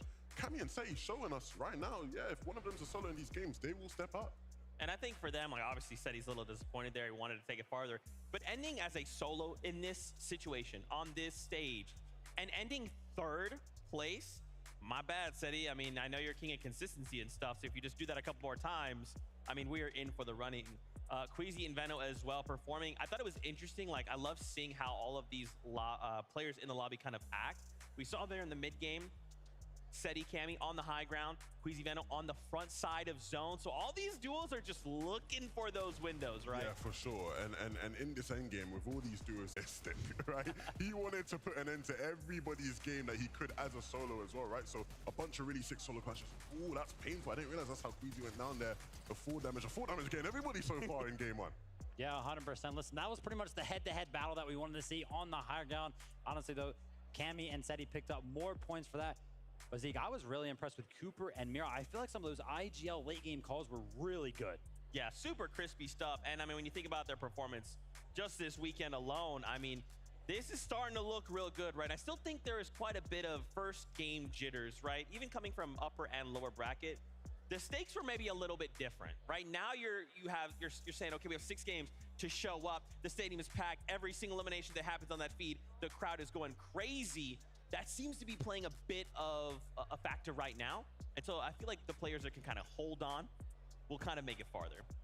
Yeah, I mean, listen, it's all about, you know, soaking it all in. You really got to use the crowd to your advantage, right? Kind of play off of that. But then in those key moments, you really got to be good at blocking them out as well. I mean, one person that got to hit the crowd more than anybody else throughout that game would have been Thomas HD and Malabuka, right? You know, they went down Osborne. That was the first fight we saw, right? Up against Canada and Aegis, they went down not the way you want to start the competition, right? You want to get into the swing of things, especially with all the cheers Thomas and them were getting coming into things.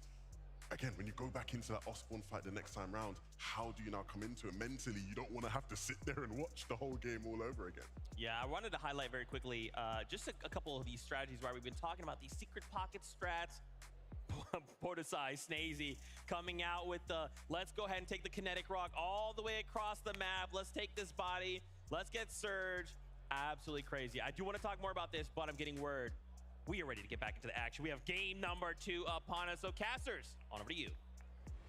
Games, games, games. That's all we want this weekend is more games. And that first one, Monster, that was so exciting to really start off the day. It was perfect. EU versus NA, and the big names really showing up. We saw the rivalry for high ground, so already the early story starting to begin. But most importantly, 14 elims off the early game. Let's see it here for game number 2.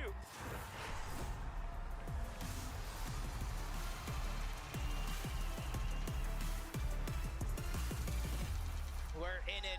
We're here to win it all. A huge early game that was won by both Pollo and Sphinx, and they carried it all the way to the end. I said they were the first team to get 2 this weekend. Will they be the first team to go back-to-back and get their 3rd victory royale on the weekend? Only time will tell for that one. But the rematch, probably everybody here in the arena wants to see. Thomas, Malabuka, Kanata, Agers, let's get it. Let's watch it. Sphinx is going to be able to watch in the distance there too. So who's going to be the first to touch down? Who's going to be the first to land? Shots coming in this time. It's Malabuka again. Was getting tagged out of the sky. I thought that was going to be a huge advantage for Kanata and Agers. They weren't able to clean that one up. We saw the contested fight in the replay. The first game, Cammy and Seti get pushed off the actual barn. So it is going to start as a little bit of a split drop here over towards Frenzy Fields. It really shows us that they were caught off guard game 1 for the 50-50. Here's TK, here's Quanti over at the Slappy Shores. They are also contested down in this area by Tayson. And you can see that they just barely got away with it. Actually, it was Chicho and Trulex as well. Remember, there's like about 3 teams here, actually. Slappy Shores is just not big enough. Everybody's trying to go to the beach someday. But for now, the actual south side of Slappy is going to go to TK and Quanti. They have access to that vault. It isn't the most massive vault with Mythics, but they go on over to where Baka and Pars is at, and they're going to go ahead and sneak. They haven't really looted up at all. Will Baka and Pars take the bait?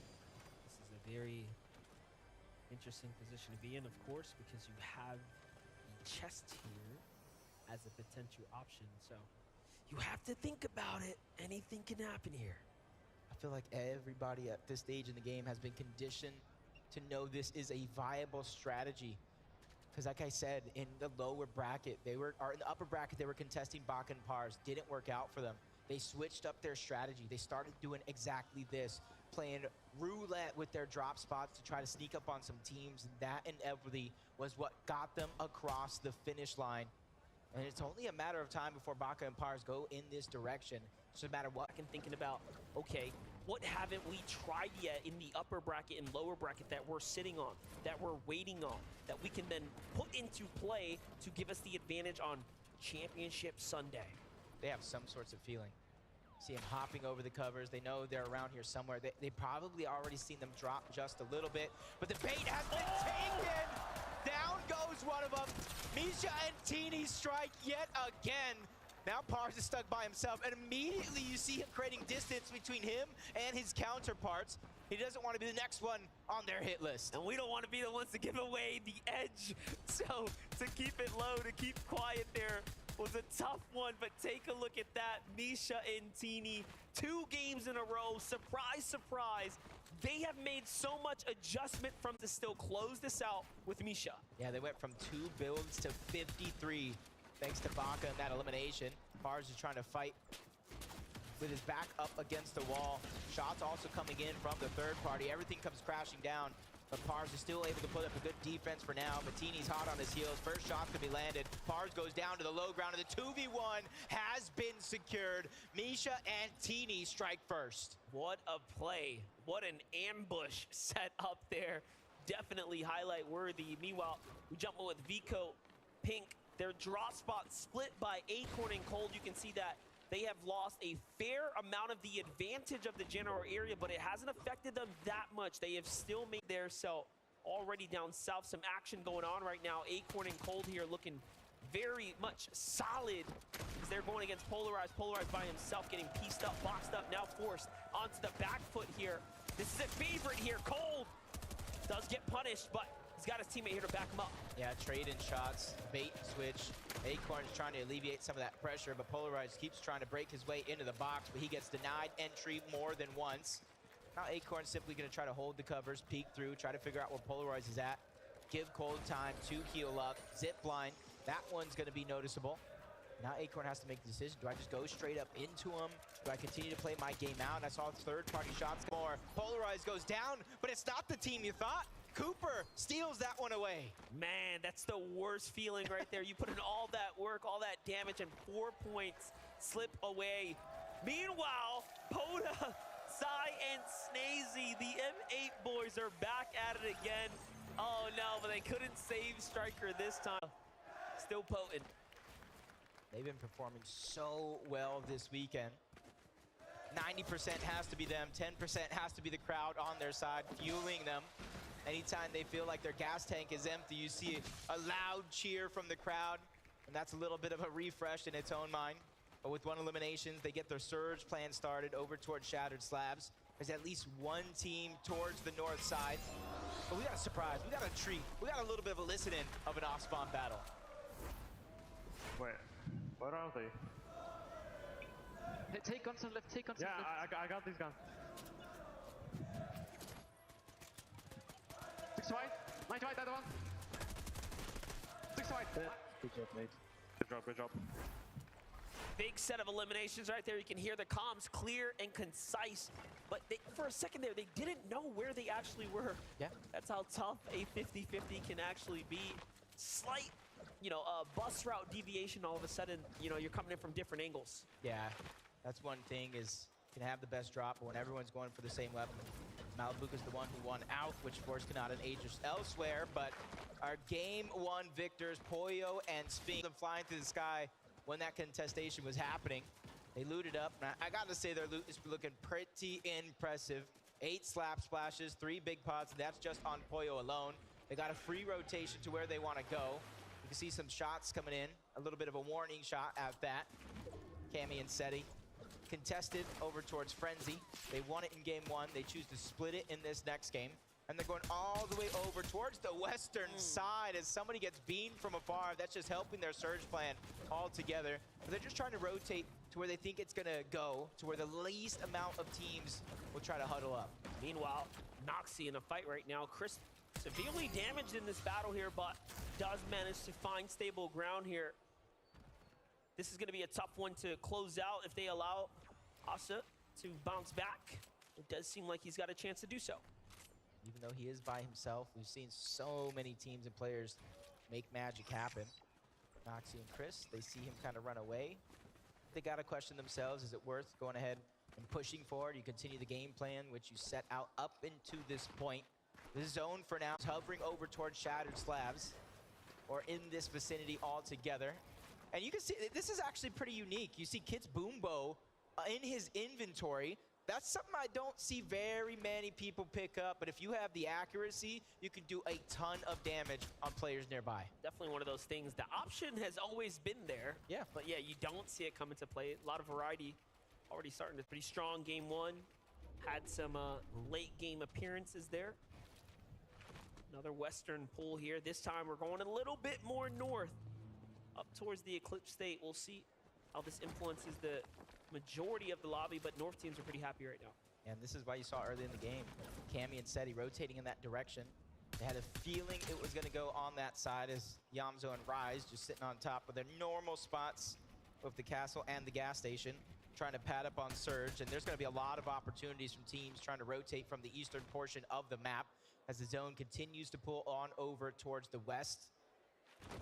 Cooper, they got that early game surge, but it isn't going to be much because they did take away that elimination from Acorn and Cold, who did the brunt of that damage. So for now, it's just about farming up. Miro's the one that's in charge of trying to get those tags on top of that building. So that is trying to see if there's a chance to pounce in crash pads, but all in all, this is a pretty tough spot to be in. It's going to be difficult to turn this, situation around. It seems like there's been a drawn-out battle, and Lucy and Seno have been on the losing side. See that already 7 teams down and out. It's not as active as it was in that last game up until this point, but it's definitely very, very close. You see the augments all out, Fast Fisher, Glider redeploy, Keymaster, if they're able to come around to it, and then that first shotgun.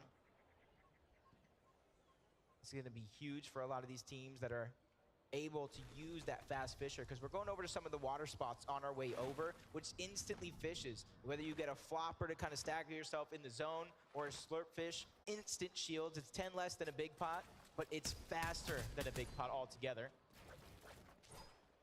Definitely important to have those quick heals. Threats on the move right now. They're not happy with being on the outskirts of the zone here. They want to get a little bit more center before other teams start moving in and decide to do so. In the meanwhile, though, they also have to bounce back with some material here. There's a metal reservoir, tough one. He gets the siphon for Vidil and keeps him in the game. That's Trulex. And now Chicho is hurt. In he goes, still on the hunt. Nicely done. And Savage and Vidil clap back for the first time today. They have some wind in their sails.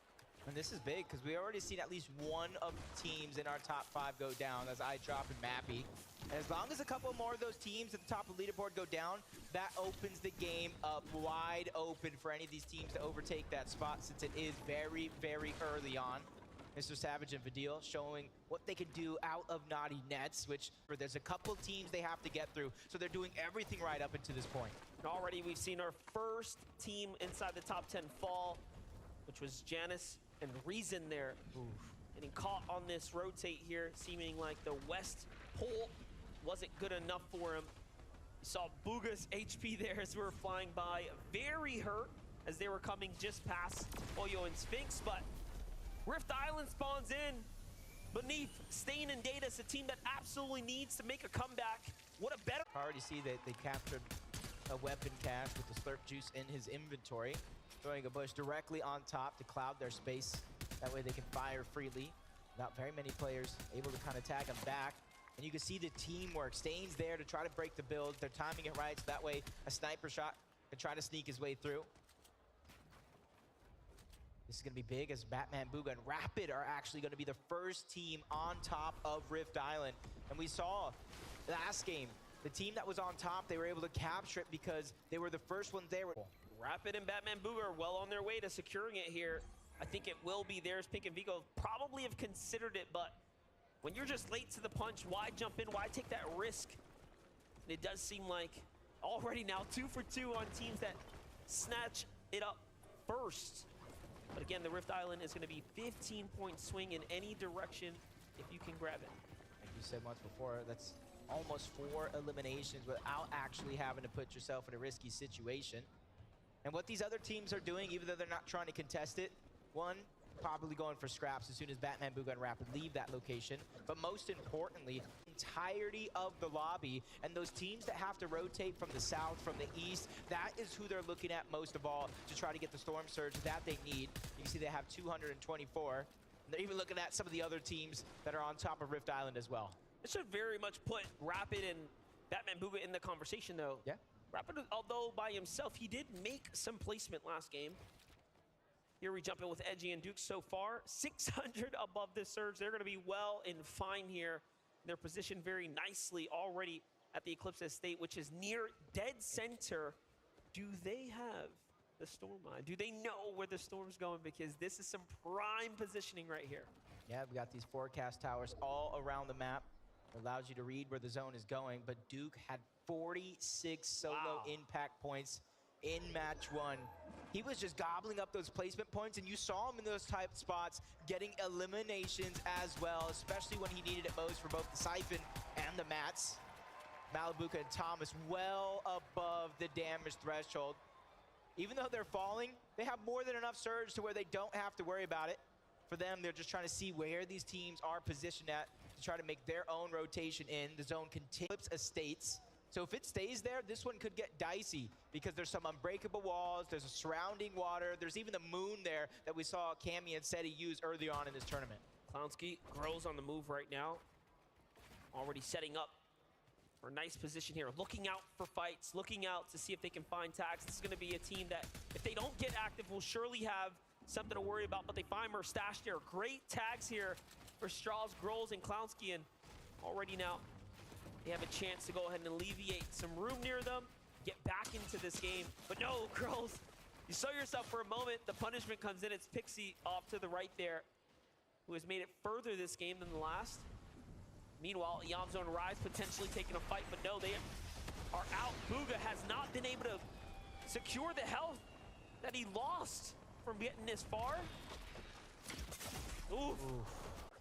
He's not able to get the HP up, what makes him an easy target through the sky. Now he's a focus that they know the knock's there. This is 4 points that the team is going after. And then if they're daring enough to move over, that's loot as well. And you can see Booga handing over some of his resources while he's down, just trying to pad Threads' material count, making sure that he's able to save him. But look who's knocking on that front door. Trick or treat. Had the knock. They had to finish it right there. They were in the perfect position, and with the zone going south, hey, we got to go this way anyways. It was well timed and executed on their part, and it puts them at 2 eliminations now, very comfortably in the game, and the full refresh to really set yourself up for success. It doesn't get much better than that. Meanwhile, Snazy, Podesai on the move right now. The M8 boys playing deep outside the storm circle here. There had to be something worthwhile, but it looks like it was just a late rope strategy. If they're not able to get that surge off of those players that they do get the knocks, that puts them behind on not only timing, but on materials and resource gathering as well. The time is running out. Podesai needs to be able to get in, but he goes down. Snazy found a little crevice that he can hold on to, and even though he is full of shields, he only has 15 HP. If the lobby begins to target him in this direction, where some of them are going to begin to rotate into, that's going to be a very dangerous situation for him to be in. What's crazy is Mshari had no shield, so talk about a opportunity revealed to him, and he finds shield just off the elimination. Look, he also did not have any heals. It's just a perfect star aligning moment for Mshari and Rue here. Still got the top of the leaderboard still alive. Poyo Sphinx, Miro Cooper. Rue and Mshari trying to join him on top. 106 and counting, above the damage threshold. But on the other side of things, Vasquez by himself, 140 below. Daring enough to go for that Rift Island very, very early on in game 1. That's helped their position on the leaderboard. And being able to survive here a bit longer will be huge. We saw Duke in his solo points in game 1. Vasquez looking to mimic that here in game 2. But he really does need at least 7 players to go down before he gets a single placement point. Yeah, and this is definitely going to make him uncomfortable here as he is really dependent on the heals here, and he's got a long rotate to make. No one's moved just yet. It's just tough all around. Meanwhile, he gets punished by Tayson and Mustache. So if it wasn't already pretty difficult, now he's surely on the back foot here. He's going to have to use everything he's got. Meanwhile, players around him looking in his direction, they can tell that some damage is happening here. They can hear the sounds. They're wondering, where is this player? Can we find elimination? It's a big opportunity if somebody wants to go any more heals. He's going to have to go for it eventually. Spadil is out. Savage still alive. He's one of those players that makes the sneaky plays, trying to make sure that nobody spots him out. More than enough materials, but he has to figure out where he's going to get these heals from. 8 HP, 50 shields, 58 combined. His material count is looking pretty healthy though, but slowly but surely falling down the Storm Surge ladder, having to figure out where he's gonna get it from. He turns around and goes down to Reed. Yeah, he was wondering, he saw something there, but unfortunately it wasn't anything, and he couldn't get the tags he needed.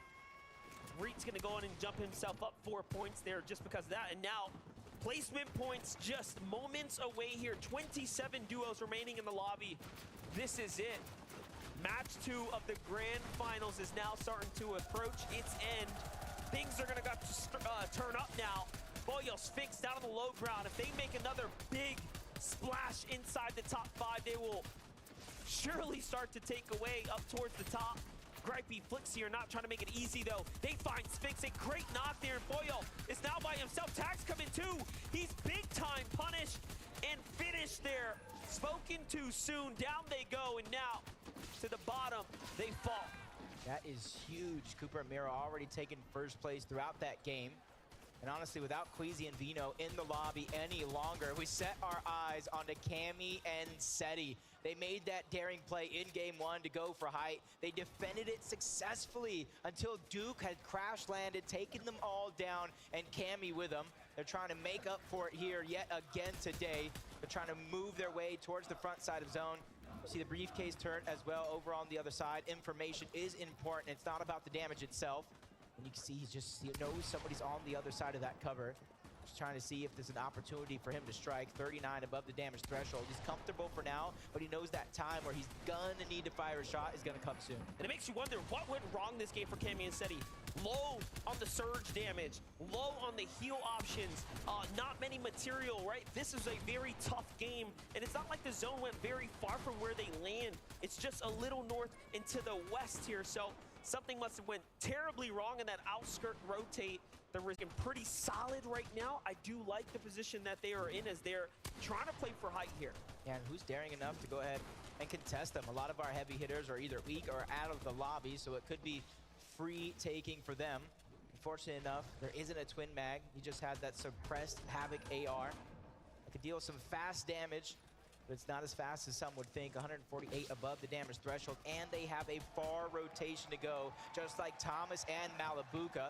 But they are so healthy right now in terms of materials and in terms of resources. And if you weigh their game versus Kanata's, they are doing far and beyond better. Yeah. They have 4 eliminations. They're actually in the end game, and they have everything they need to succeed. That is play by himself. He's known for what he can do as a solo. He's one of the most capable players on NA, especially when it comes down to fighting. He needs to finish this here. He's already got the knock onto MK Papa, but no, he says, I have to play for myself here. Goes around the outskirts, reading this perfectly, but he is running low on material. There's another elimination. It falls through, so the points will be his. And he's on the hunt. He's like, where is that solo? Yeah, he's just trying to figure out where he's going to get even more siphon. But it's not so much for the heals as it is the material, because he's running dry. Cammy, Seti, they don't got the high ground yet, but they're going around the outskirts trying to down. That leaves the pressure of Malabuka of the entire duo on his shoulders. But he's another one of those mechanically skilled players that sometimes when you lose your duo, that gives you freedom to go ahead and move around, make moves you wouldn't normally make if your duo was still alive. Regarded as one of EU's greatest. On high ground though, it's Axe Force. On low ground, it's Malabuka. It's Peterbot on the mids. Peterbot still up, looking for the fight, jumped into a box. He's playing spoiler. Was that Cammy there? He takes out potentially in the exchange in the full finish too. Peter Bot has shut down, turns things around here, goes for height, even though he's by himself. What is happening right now? We saw Axe Force by himself on height. Malabuka's taking a page out of that playbook, but he instantly drops down low into the mud, trying to go ahead and survive as a solo, and he gets to the front side of zone yet again. Now this is his chance to look back, but a whole different page. Also a solo, but less heals, less materials to work with. Peter Bot is continuously on the hunt and finds a monster of a shot onto Acorn, even though he's not Slither of HP, barely anything. The Siphon finally comes through, and now he's in a well-fighting position. Meanwhile, Malabuka still doing it. This is the game of solos right now, and there is just a single duo in here, potentially. It is Cooper and of course Miro there on the front, but Malabuka's got work cut out for him. 3 solos left in the game. One of them is going to be Malabuka, continuously dropping down low. He's letting all those players above him fight it out for him to try to survive, but Cooper and Miro are ready to end that run. They get into the box, and they send Malabuka back down to the lobby. Cheating and Pixie have the high ground. It's a 2v2v2 now. Things will start to settle, but our solos have gone incredibly far. Miro, Cooper, try to do it again here, looking to make the redemption run. They got a hurt team in front of them. Off to the side they go. These are points that need to be earned. Cooper is earning his strength, but Miro is here to back him up. He holds it down. The Siphon comes in now. This is it. This is a 2v1 situation. Pixie and Cheatin', they're trying to go ahead and go against them. That's Chari there as well. An all-solo endgame. Cheatin' trying to join Polo and Sphinx as a team with multiple wins this weekend. Back-to-back shots. He's already been able to get one. Miro out for redemption in that last game, but he has no materials. Zone is taking him out until the final shot is in. There it goes. Pixie and Cheatin' take the game. And they do it in spectacular fashion from the high ground. Securing the dub, securing the win. What an excellent performance. An excellent performance indeed. Let's see how they're feeling. Frankie, take it away. We're seeing duos come back to prove that their victory royales were not a fluke in the past couple of days, and they're doing it again against the toughest competition. How does it feel to get yet another win? It's feeling really great, bro. We are full stacked again like yesterday, and we just played it out again. Do you think that these duos are letting you have it too easy? Yeah, of course. It's interesting because you guys were not a duo at the start of the year. You were with different partners. You had to find each other. Why do you think the two of you have come together and managed to dominate this land so far? We're both really smart, good fighters. That's all we need. Do you not need brains as well? Nah, we have enough brains. You've got enough brains, but really you're all about the firepower. Listen, I want to give you the opportunity to talk to your fans right now. I know that you've got quite a few in the audience as well. Have you got anything you'd like to say to them? Thanks for everyone supporting me. And would you like to say that in Polish? I don't know. No? Okay. Would you like to say anything? Thanks for my family who is watching right now and everyone who supports us. Well, thank you, guys. Congratulations. Let's see if you can keep it up as we head back to the desk.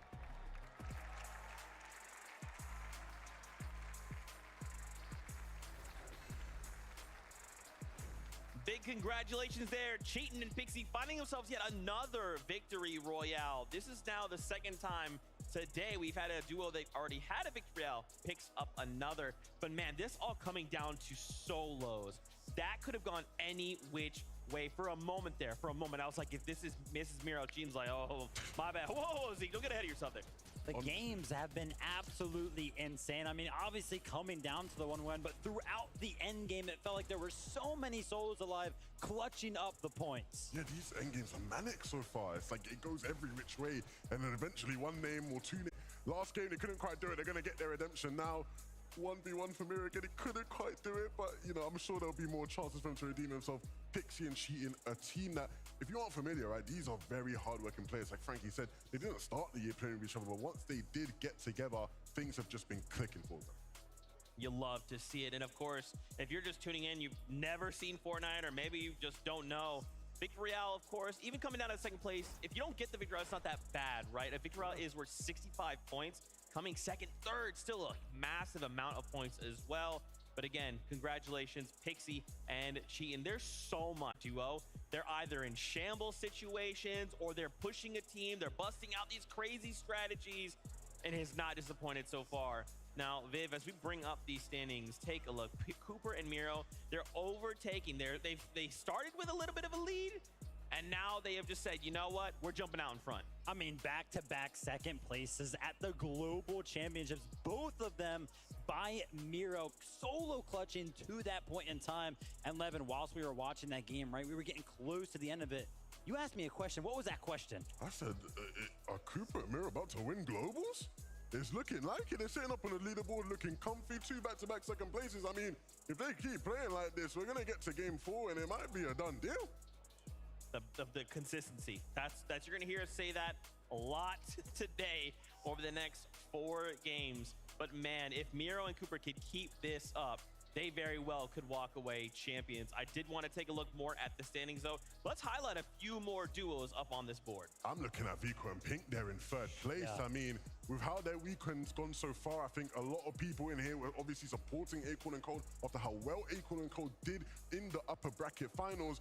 I don't think many people would have expected Vico and Pink to be above them, let alone sitting in the top 3. I mean, they have found some comfort on the stage. Cammy and Seti maybe feeling a little bit uncomfortable with a big switch up coming in today. Both games so far, they have been contested, but game number 2 was a little bit different here. They actually decided to go ahead and split their drop spot, but it didn't really end up mattering as they still made it into the end game. And honestly, it was the refresh during 9th zone that kept them alive for so long. And the thing I was saying during that end game was it felt like vintage Cammy and Seti. None of this high ground nonsense we were seeing from them too much. I say high ground nonsense. They've been very good at it, don't get me wrong. But, you know, it felt good to see them in an element where they were a bit more comfortable. And, of course, again, another instance of Seti getting the job done. Oh, of course, you know, they had to come into the higher ground meta, right? They had to kind of learn it, so they still have all of those other play styles in their back pocket. Just makes them so good. And what terrifies me the most, even after this kind of shambles game, they're in top 5. That's not where you want them to be. They're way too close to striking distance. But that's enough for right now. We have Kelly standing by on the stage right now with Lois. That is right, Zeke. Fortnite veteran and Danish native Lois joining me here right now. I gotta ask, you've been competing in Fortnite for so long. What is it like to be here at the Global Championships in Denmark? I mean, normally I sit here with the players, but the fans have been absolutely incredible, especially the French ones, and I also hear some Polish ones over here, so big shout out to the fans.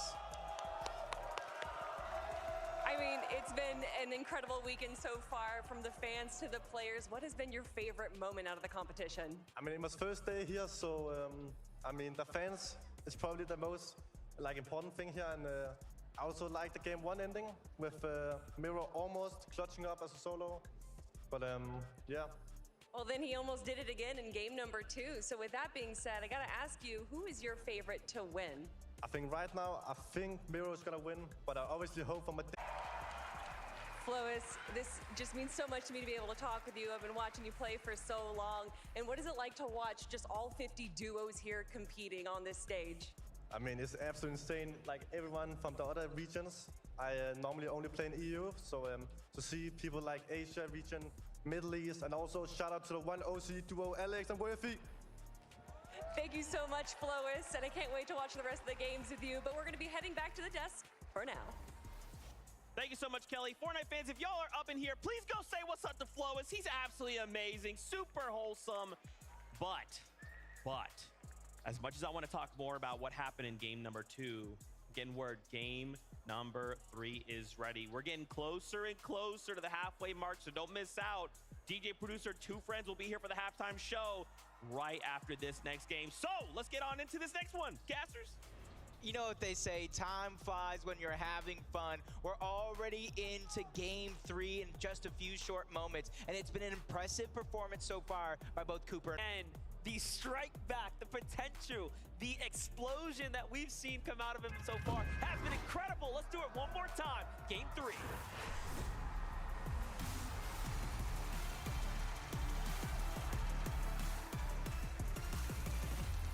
Game 3 of the grand finals is here. It It is time to see how this one's gonna play out already. We already know that 14 players have fallen both games back to back in these early moments. That means 7 duos have it out for one another.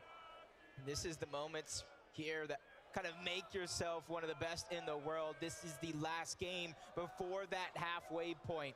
You gotta get as high up on the leaderboard as possible. You don't want to leave it to those final moments. But you know what it is from games 1 to 3. Kanata and Agers, Thomas and Malabuka yet again. You even see shots coming in, but Kanata takes damage. Thomas is already half health, and the fight has barely just begun. Kanata gets the first strike. Thomas goes down. Malabuka by himself. He's on the chase for Agers. Agers doesn't look like he has a weapon. It's all up to Kanata, and he strikes while the iron's hot. 2 for 1, back and forth. Kanata, Agers have an opportunity now to potentially run away with it. The problem they have, though, is how far can they take it when the chance is in front of them. Uh-oh, I already see Baka that's down. Giannis and Reason, they go for that 50-50 at the top of the tower. Pars, he hasn't even been able to launch pad over, and that's not going to be an option. They both got ARs and SMGs to go ahead and take them down if they try to make that a part of their game plan. Now it's all about the hunt. They even get a shield briefcase.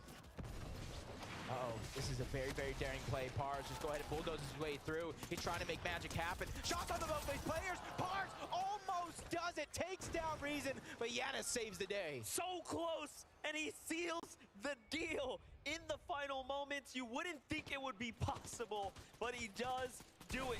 Here's Chicho, here's Trulex. They have TK nearby. TK had that explosive entrance coming out. Of course, that lower bracket, they managed to turn online, and already they have taken down his teammate. Unfortunate for TK now, he's gonna have to To battle it out, they changed up their drop spot. Normally going over towards Breakwater Bay. They qualified to the FNCS Global Championship. They qualified to the grand finals over towards Breakwater Bay, but sometimes you Muzz there with the bait and switch to try to go ahead and save the day, but they got to be careful. Misha and Tini yet again, all around the map, all around the world. They're ready to take that top spot.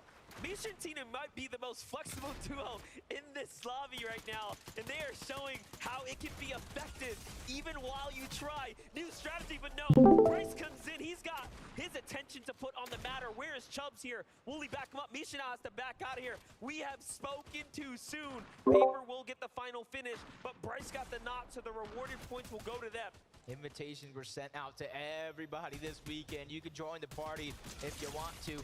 If you want to take that chance, it's both Paper and Muzz get taken down. They get cleaned up by Bryce and Chubbs, who already have 4 eliminations so far. Impressive way to start game 3. What a great spot to be in right now for Bryson Chubbs. Bryson Chubbs, the lower bracket duo that definitely performed, I would say, above average, finishing up towards that top 3 by the end of the day, putting themselves in the conversation. Upper bracket day, they were contested. They had a bit of a difficult time up in the north side, but right now could be their chance to turn things around. 4 eliminations, what a way to start the game. And you know, our first 2 games were decided by teams who already have a victory royale. That trend could continue as TK goes down to Chicho. He gets cleaned up, probably trying to go for Quanti's reboot card. So they're going to be out of this game early on. But Cooper and Miro, I like this. They go ahead and get it uncontested. They loot up.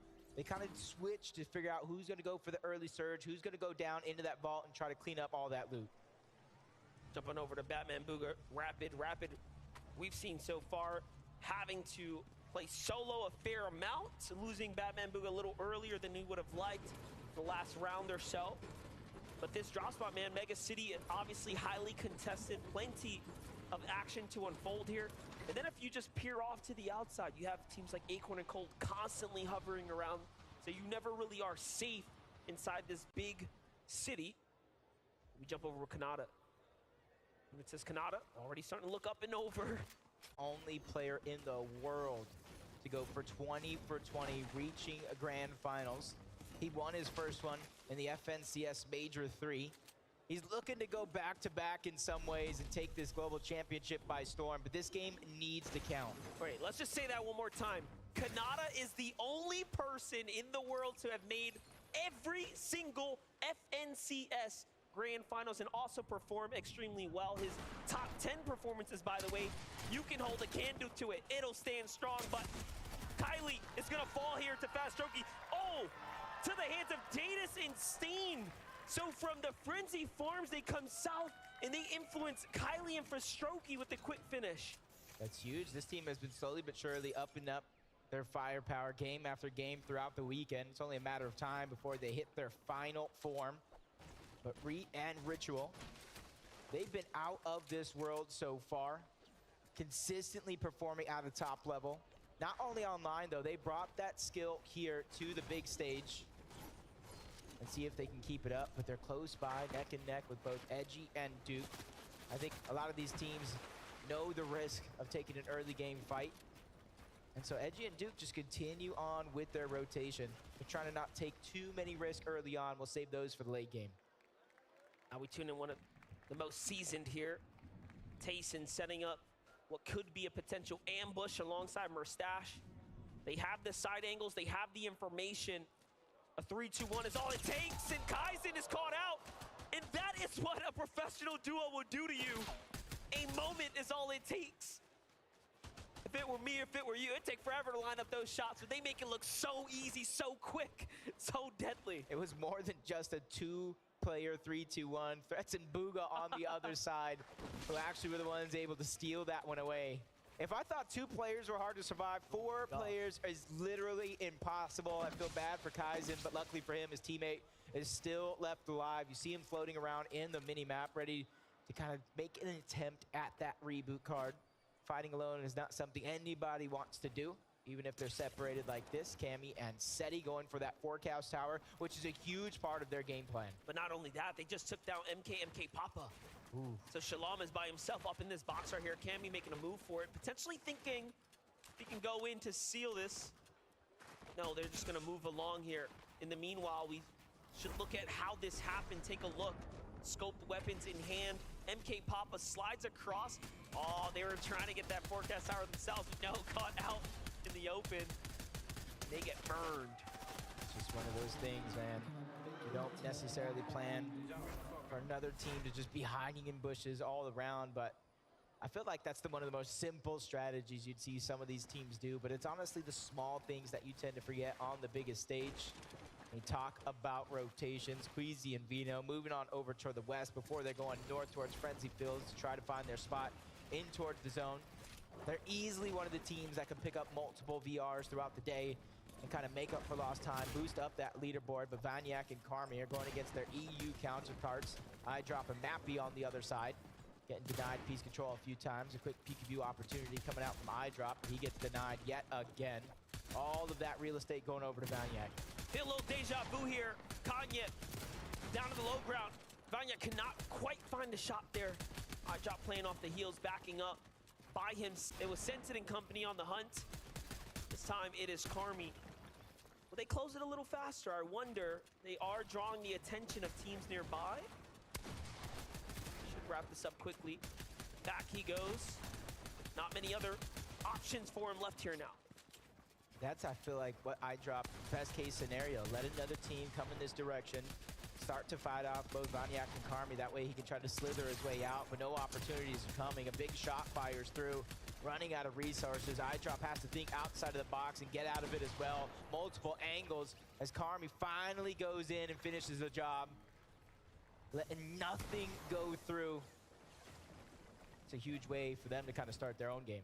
Tayson and Murstache.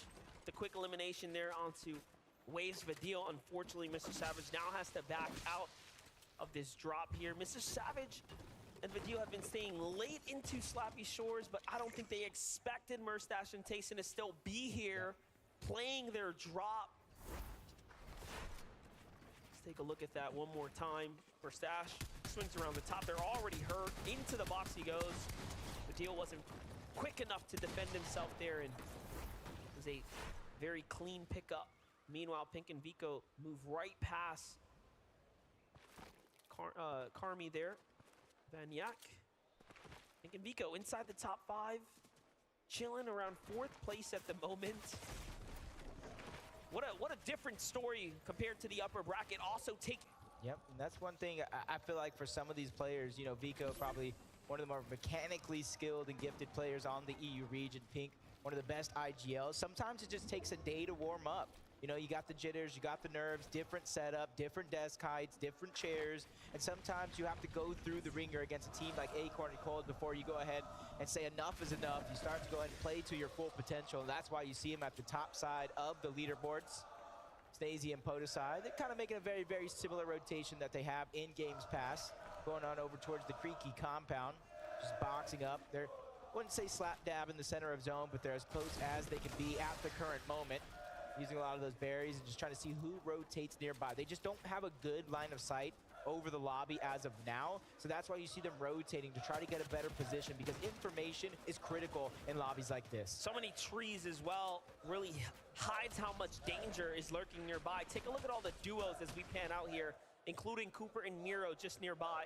Meanwhile, to the south, Cammy and Seti, of course, wrapping things up at the Frenzy Fields. Still danger nearby, though, so you always have to be careful. With that, let's get a word from Mini. Thank you so much, Monster. Now, let's take a little look at Cammy and Seti's off-spawn situation. We know it's a little bit dicey for them at the moment, but in this particular game, they have managed to take control of that main Frenzy building. Of course, that gives them access to the north side of the map. And of course, what is there lurking at the north side of the map? It's the forecast tower. If you don't know, that gives them access to know when the next zone is going to be and where it is going to be positioned. So, of course, that's absolutely vital information for them. We can see them taking out another player here as well, and thankfully for them, they actually get access to this forecast tower. Hopefully for them, it'll be a good game like game number 1. Thank you so much for the pivotal information, Mini. My zero build carry, I should say, when me, Vivid, and Zeke all squad up. And it's just very, very sure that we keep our eyes on both Cammy and Seti. They're one of 3 teams in this lobby that will have the awareness of where that zone's going to go thanks to that forecast tower. And if you're one of those teams that may have seen them, may know that it's a chance for Cammy and Seti, you might want to try to follow them around without getting targeted. But Rift Island, you know how competitive this has been. And now Mshari and Rue are going to be one of the first teams going up to it. And that's been the trend throughout the first games. If you make it to the island first, you more than likely capture it and get those 15 points. You really have to. It's a way to turn the game around for you right here. And honestly, Mshar and Rue kind of needed this. They've been struggling here. They've had a couple moments, so this will surely put them right back up toward that top 15 bracket now. Potentially even edging their way to top 10, as this island is worth 15 points. If you can secure it in time.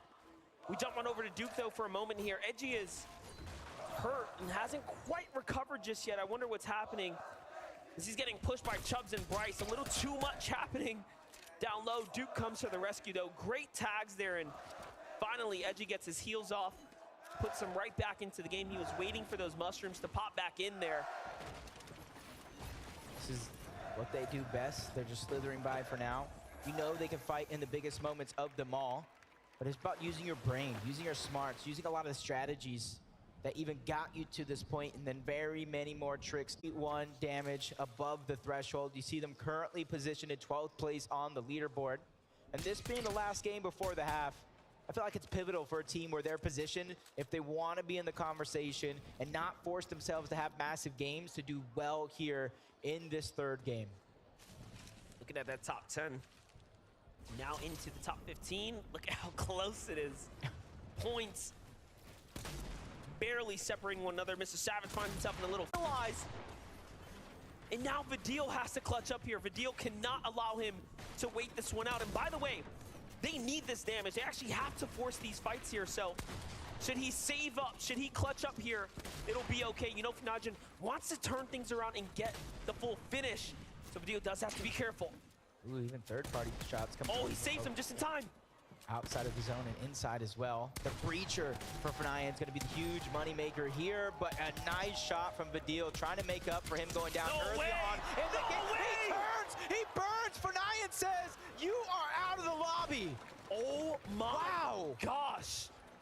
That was the grossest shot of the day by far. Watch it one more time. Look at how quick this was. You think it was over here, but he hits it just in time. Zealand didn't even let him my God. pop the slurp juice. He didn't even give him enough time to heal. He just went in trying to finish it off. But those are the risks you take. When you get rebooted, you're forced to get surged yet again. That's exactly what happens when you can't control your own destiny.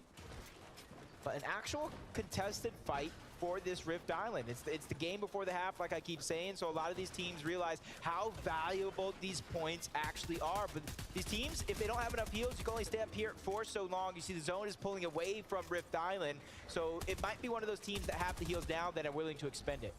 And it makes sense that Bask and Hen are here, as this is a part of their strategy.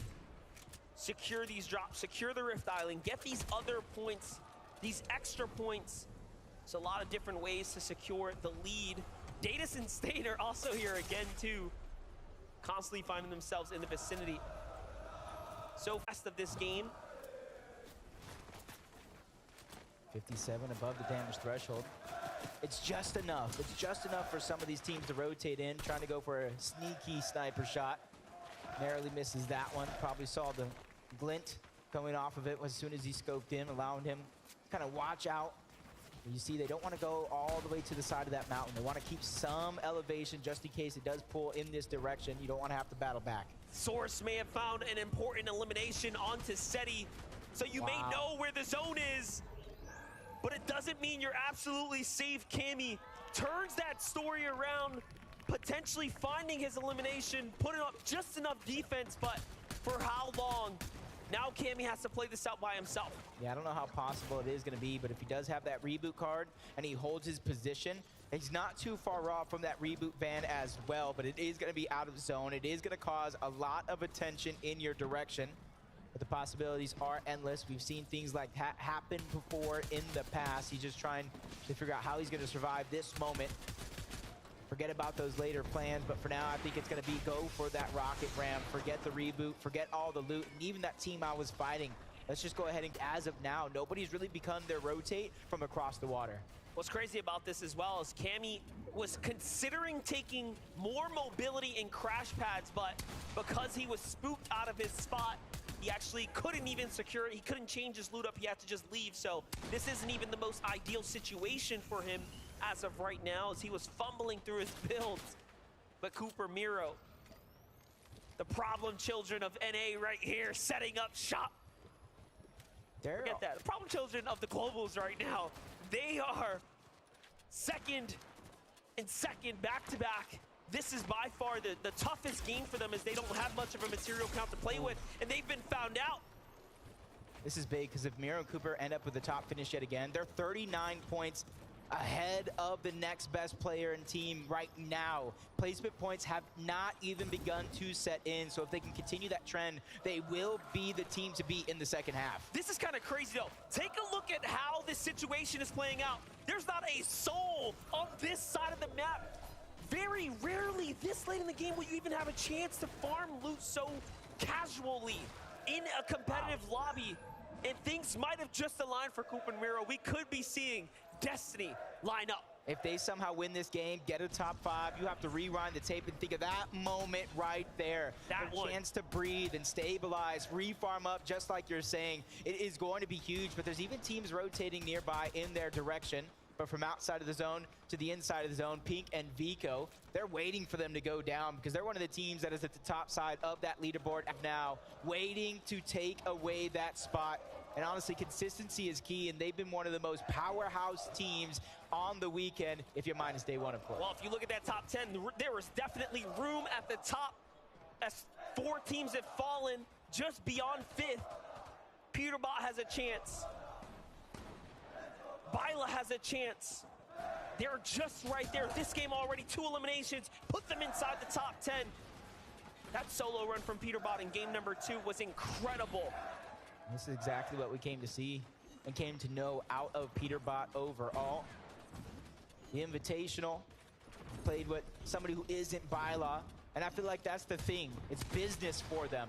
Every time they go and try to do it with someone else, the results aren't necessarily there, but every time they reunite, they impress everybody watching, and they're looking to do that once more here. It's not a better way to make $1 million over a weekend. True. Than be the best. That's going to be something to celebrate. But Those celebrations here for Miro and Cooper, not looking good right now. Just a couple builds here. They're gonna have to force the agenda, force the fight. They find one on the other side. This might be the best team to do it as well. We already knew Geras was hurt. Cooper jumps into the box, he goes for it, puts it all on the line, doesn't quite find it, and Miro's here to back him up, and the finish comes in. The refresh was massive, and they're right back in the game. But do they have heals? Did Cooper find anything there? It's the little details that matter, because now that he has materials on the side of Miro, of course. Another one. And able to heal on up. Oh, there goes his teammate as well. Geras goes down. Wow. And now they're both looted and booted, ready to go ahead and continue their run. Their point lead is just growing larger and larger through most of the game. See Pixie and Cheating up on that leaderboard as well. Cammy and Seti still finding a way to stay alive. Then, of course, Pink and Vico. Well, after the material split, there's still going to be a fight in front of them. They're not stopping there. They are literally continuing. But on the other side, Cammy is still a solo. He is still playing this one out. Where once he was going high ground game after game, this round here, he just has to do what he can to survive the gauntlet. Top 25 is here now. Placement points have been earned. That alone is something to celebrate. But Cammy's here to put up more. He needs more. Rocket Ram able to get himself from one side to the next. And since he's so far below the damage threshold when it comes to Storm Surge, he immediately goes to work, looking towards the backside of zone. Mixon's gonna be the first one in his line of sights, but finds no success, able to shoot through. Pink goes down in the feed. That's Miro yet again, out of nowhere, trying to come back. But Cammy... This is really starting to heat up here. We get to look at that one more time. Don't forget, the reason they were hurt was because Pink was looking at him from before, and they finished him just like that. And another refresh, but more importantly, it's more points, and that's a top 5 team. Pink and Vico have been truly heating up here today. But Miro and Cooper are just the unstoppable force at the moment in this lobby. Now they've made it to the point of the game where you're getting placement points for every team that goes down. And this is where Cooper and Miro really do shine the best in these end games, being able to be a little bit more aggressive and take those risks. Peterbot and Bai like to say the same thing about them. They were in the situation that Cooper and Miro were in not too long ago. They have to take a page out of their playbook, but that's Kanata and Agers over on the other side. See Peterbot trying to take the space, but finally moves back, reunites. He hears a lot of teams crashing in. He doesn't want any part of any of that. Violet and Peterbot still on the move right now. Meanwhile, Peterbot is finding more and more. He gets the finish, but there's duos down low. It's not safe by any means. Starting to run thin on material. Plenty of teams down low. He's got to get out. That's Duke. He takes down, so fragmenting a team there. While Iamzo finds Edgy, high ground, unsure. Cooper by himself now as Miro's fallen to the hands of Vico. And they are on a run right now. The point lead is insane. And as teams fall, they are doing more and more. A team falls right in front of Cooper. Cooper's got to be careful. That was a close one. That was a close call, but Miro just trying to go for the mats.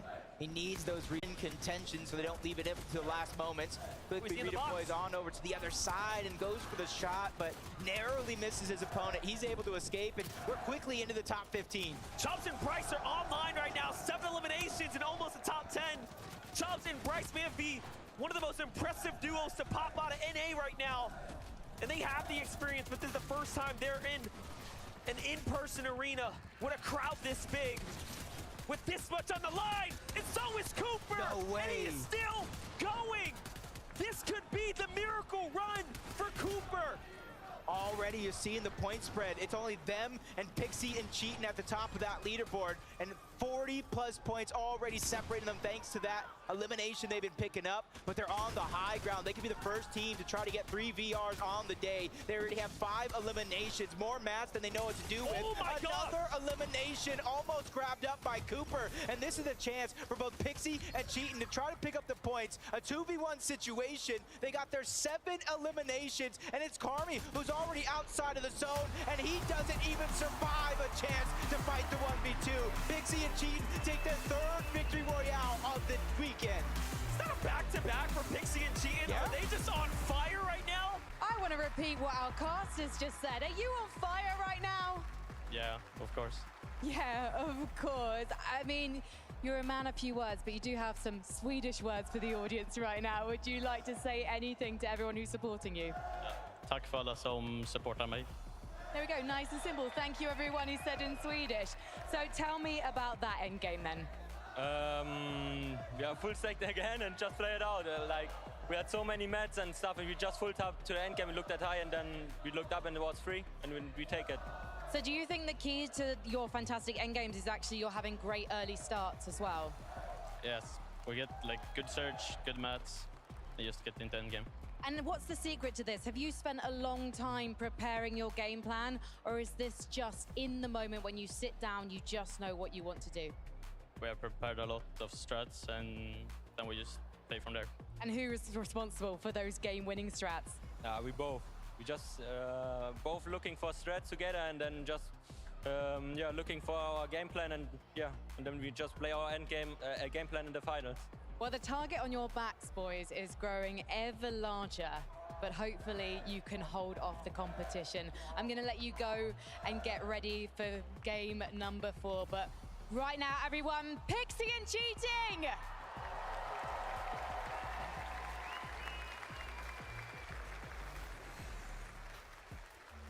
Bro, no shot. No shot. There's 2 stories we're going to highlight. We'll start with the easy one. Pixie and Cheating, the back-to-back. Guys, understand, this is a globals stage. This is it. This is the peak level of competition. And Pixie and Cheating say, Victory out? Nah, let's give you 2. Pixie and Cheating have to be on top of the road, and look at this. It's all about the back side of the moving zones. They find out where the high ground is weakest. They go ahead and spray it out, and then they build up. And how they have so many materials going into this end game. Look at their eliminations before they just start to farm them from the high ground, right? They are just finding refreshes as they go along. And to end the game with 8 eliminations and a back-to-back win, Levin, like what? Unbelievable stuff. Unbelievable stuff. They literally came through and said the win was so nice, we had to do it twice. I can't believe what I'm saying. Like, you're getting to that end game, and I keep seeing Cheating and Pixie's names in the field. I'm thinking, wait, these guys are still up. Right, we're seeing all these titans in the lobby falling, just able to keep up. But these guys look so strong all the way until the end. I mean, even with that being said, Zeke, they still won in first place. That is the second storyline. Cooper and Miro, these guys are gods. I don't even know what I'm watching. Obviously, Pixie and Cheating are kind of like, right now they have the spotlight on them, which gives Cooper and Miro the opportunity to say, okay, spotlight's off us. Let's operate in the shadows. Let's make some plays. Dude, but the solo clutch as well. Zeke, before the solo clutch, though, we had an incredible clutch as they do. I mean, they were on the west side of the zone. They were trying to farm out. They had 0 builds. And me and Levin, we were like, yeah, I don't think it's going to be a good game from them, right? They're going to fall out of first place. And then somehow they just find a double refresh. And then they take out the team that was following them in that second place Pink. Like, the refreshes just came flying in. I mean, when your back is against the wall, do what these guys are doing. Forcing their way into the box and forcing the elims. I mean, it's craziness. And then Cooper at the end there, really a man just possessed right now. The shots onto Rapid and just surviving, outlasting all of these opponents. It was ridiculous. Miro went down 25th, right? There was 25 teams alive when Miro went down. Cooper just went down in top 5. He solo clutched for that long. Which is kind of crazy to me because a lot of times when we talk about this duel, we tend to focus a little more on Miro's side, right? Kind of a little more decorated, a little more experienced. But Cooper's like, whoa, why am I getting disrespected right now? I mean, unbelievable player, right? He was given the chance by Miro to compete, and he has not looked back since. Every opportunity he's taken. Flip the coin. If anybody has seen that on the timeline, basically how this duo ended up forming. Miro was like, hey, Cooper, flip a coin, and if it's what you guess, whatever it was, I think it was heads, we'll duo. And it ended up being correct. So they formed a duo, and now here they are on the global stage in first place after 3 games. Best coin flip of his life.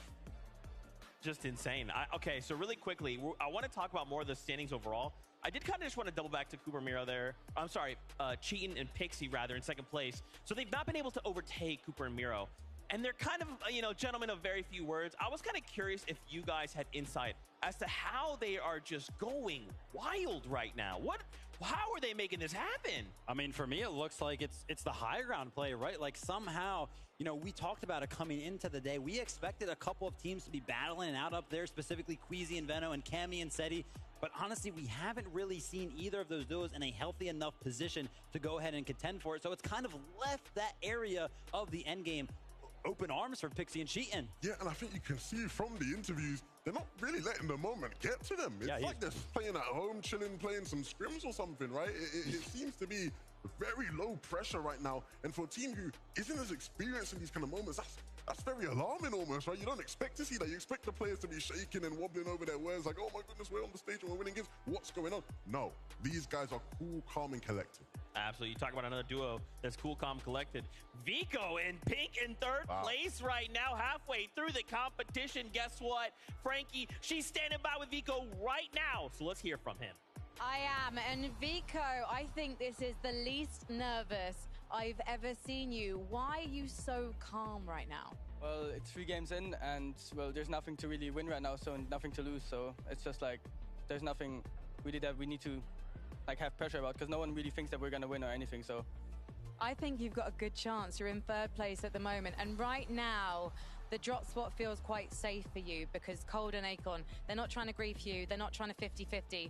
They're actually just giving you space.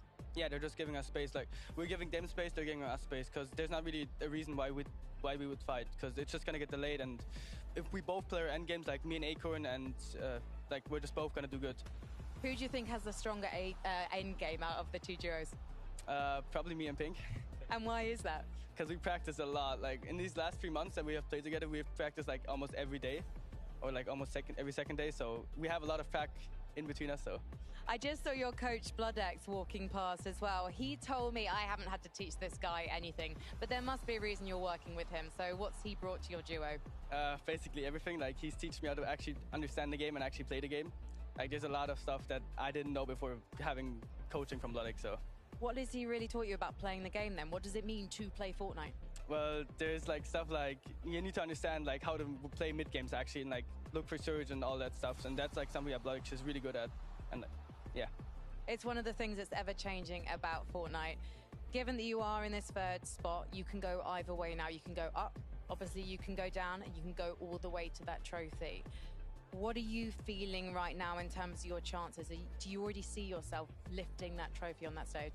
Well, I don't see myself lifting it right now because there's a huge point difference between first and third place. But these next 2 games, they just show everything. Like Mero and Cooper can choke as well as like second place.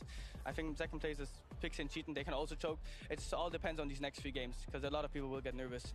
Exactly, and yesterday you did get a victory royale where you scored, I believe, over 100 points. So it might be 100 points separating you from the top, but I know that you can pull off a big game. So Vico, thank you so much for talking to me. Good luck to you and Pink, and let's head back to the desk. Can I just say, I don't know where he is in here, but Bloodex is the biggest liar there is. For him to say, I've not had to teach Vico anything, I've been there. He's had to teach Vico a lot, like Vico just said. And my, oh my, we're grateful he has, right? Because look how Vico's playing, look how he's improved. It hasn't always been the smoothest. It hasn't always been the easiest of rides for that duo to get to where they are now, but it's the perfect time for them to be peaking. Absolutely. I mean, and I think too, him being able to kind of take that step back and humbly say, look, I still need to get sharpened, right? I still need to focus myself. That's how you improve. If you're just assuming I'm at the top, I can't do anything, I'm the very best, you'll never actually improve. Now, we kind of talk about the standings, a couple in the top 3. Let's talk about the duo in 4th, Seti and Cammy. Again, I'm just terrified, man. I feel like this happens all the time. Cammy and Seti, though, they might have this like, they haven't quite made it up in the standing. They haven't got a victory on, not even a top 5, whatever. And then they end in first place, right? From this position. And we're only halfway through. In 3 games, they can make it happen. So far, for me, Cammy and Seti's performance has been about hanging on, right? Giving them actually a chance to go ahead and hoist the trophy at the end of the day. Because so far, as I was talking to Levin about while we were watching that game, we really haven't seen a good 11 about while we were watching that game. we really haven't seen a good game from them yet, a solid one. Usually this duo is very, very tight-knit in the sense that they are both alive late into these end games, but we have just seen solo clutch performances, which, by the way, is very, very rare for this duo, to just hold on to that 4th place, which is why that 4th place, to me, is so impressive. Yeah, no, I want to really emphasize that because you're spot on there. They have not had a good game by Cammy and Seti standards. Like, the best is still yet to come from these guys. And the fact that they're in 4th, and you could argue their performance hasn't been anything amazing by their standards, just says everything you need to know about this duo. You know, and we're talking about it a lot, right? Obviously, of course, right now we are on a break, so there is some time to maybe sit back and actually talk with each other, kind of figure out what's going wrong. So maybe this is the reset that they need. I think so, right? I think all throughout the year when they face hurdles, even at times when it maybe looked like maybe this duo would split up and things weren't going to work out for them and it was going to be the end of Cammy and Seti, they've been able to work things out. They've been able to get together, get on the same page, and it's paid off every single time. Absolutely. We saw it through games, right? Anything can happen. They just need one insane game, and they could suddenly overtake that #1 spot. There's a point differential, but we can't focus on that, right? We have to focus on the job we have to do. As we turn our attention back over to the standings, let's just take a look here as well. I'd love to highlight Carmi and Vanyak. They're in 5th place, up 22 places. Again, it takes one good game, and then suddenly we just shift the entire leaderboard. You know what's impressive to me is that I'm looking at the objectives, right? None of the teams right now in the top 10 seem to have secured Rift Island a single time. So I kind of wonder what's going on with that. Maybe it's actually kind of hurting some of these teams for whatever reason. But I mean, listen, that lead by Cooper and Mira. You know what's very, very interesting about Mira? Of course, he does have 5 FNCS titles under his belt. Did you know that in 4 of those titles, he didn't actually win a game? So those back-to-back second places are just very much so his style. So basically you're saying, maybe we got to just wrap it up now. It's over. Like, if he's winning games now it's just over. We might as well just pack it up, we'll go home. There we go. I'm going to stay. I want to stay. I want to see this halftime show coming up shortly from DJ Producer, 2 Friends. We'll get there momentarily, but yeah, I mean, with halfway through, now it is more important and more critical than ever. We can't be slipping, right? We have to keep moving forward. We have to kind of shore up these mistakes as quickly as possible because there's a championship trophy waiting. You know, why don't we reference some of the day one, right? After 6 games, which of course was that halfway point. And since we're at that point now, I think it would be very, very relevant to talk about it. Whoever was at the top of the leaderboard, it still switched up very much so after we played out the second half of the competition. So I really do feel like there's still so much that could happen. Yeah, and look, again, as much as a lot of these players very much need the break, they need some time to cool down and relax. It could be a bit of a heat check for Miro and Cooper, right? They might come back, sit down, and they're not really feeling as hot as they once were, right? So hopefully it doesn't mess up their momentum and their flow. You talk about momentum, we got to slow things down. We are halfway through the competition, and what I want to see is a halftime show. Who better to prepare us than Monster D-Face? Well, listen up, Fortnite fam. I don't want to completely slow things down. I just want to change things up. We've had a lot of gameplay, but now we're going to introduce some music here for the halftime show. Coming all the way in from California, we have something very special in store for you here, Copenhagen. DJ, producer, musician extraordinaire, 2 Friends has something never before heard or seen in store for you all here. That's right, it's a very special Fortnite show, one that's gonna be fun and exciting. So if you're down on the floor, get ready to stand up, enjoy yourself. If you're up here inside the stands, I mean, enjoy it. And if you're at home, don't forget, turn the music up. Here we have it though. We're gonna jump down to the floor. Things are already dimming out, and then we get to see what's in store for us.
right, how we feeling, baby?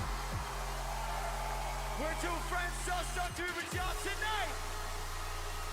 Y'all ready to do a big with us? Make some noise!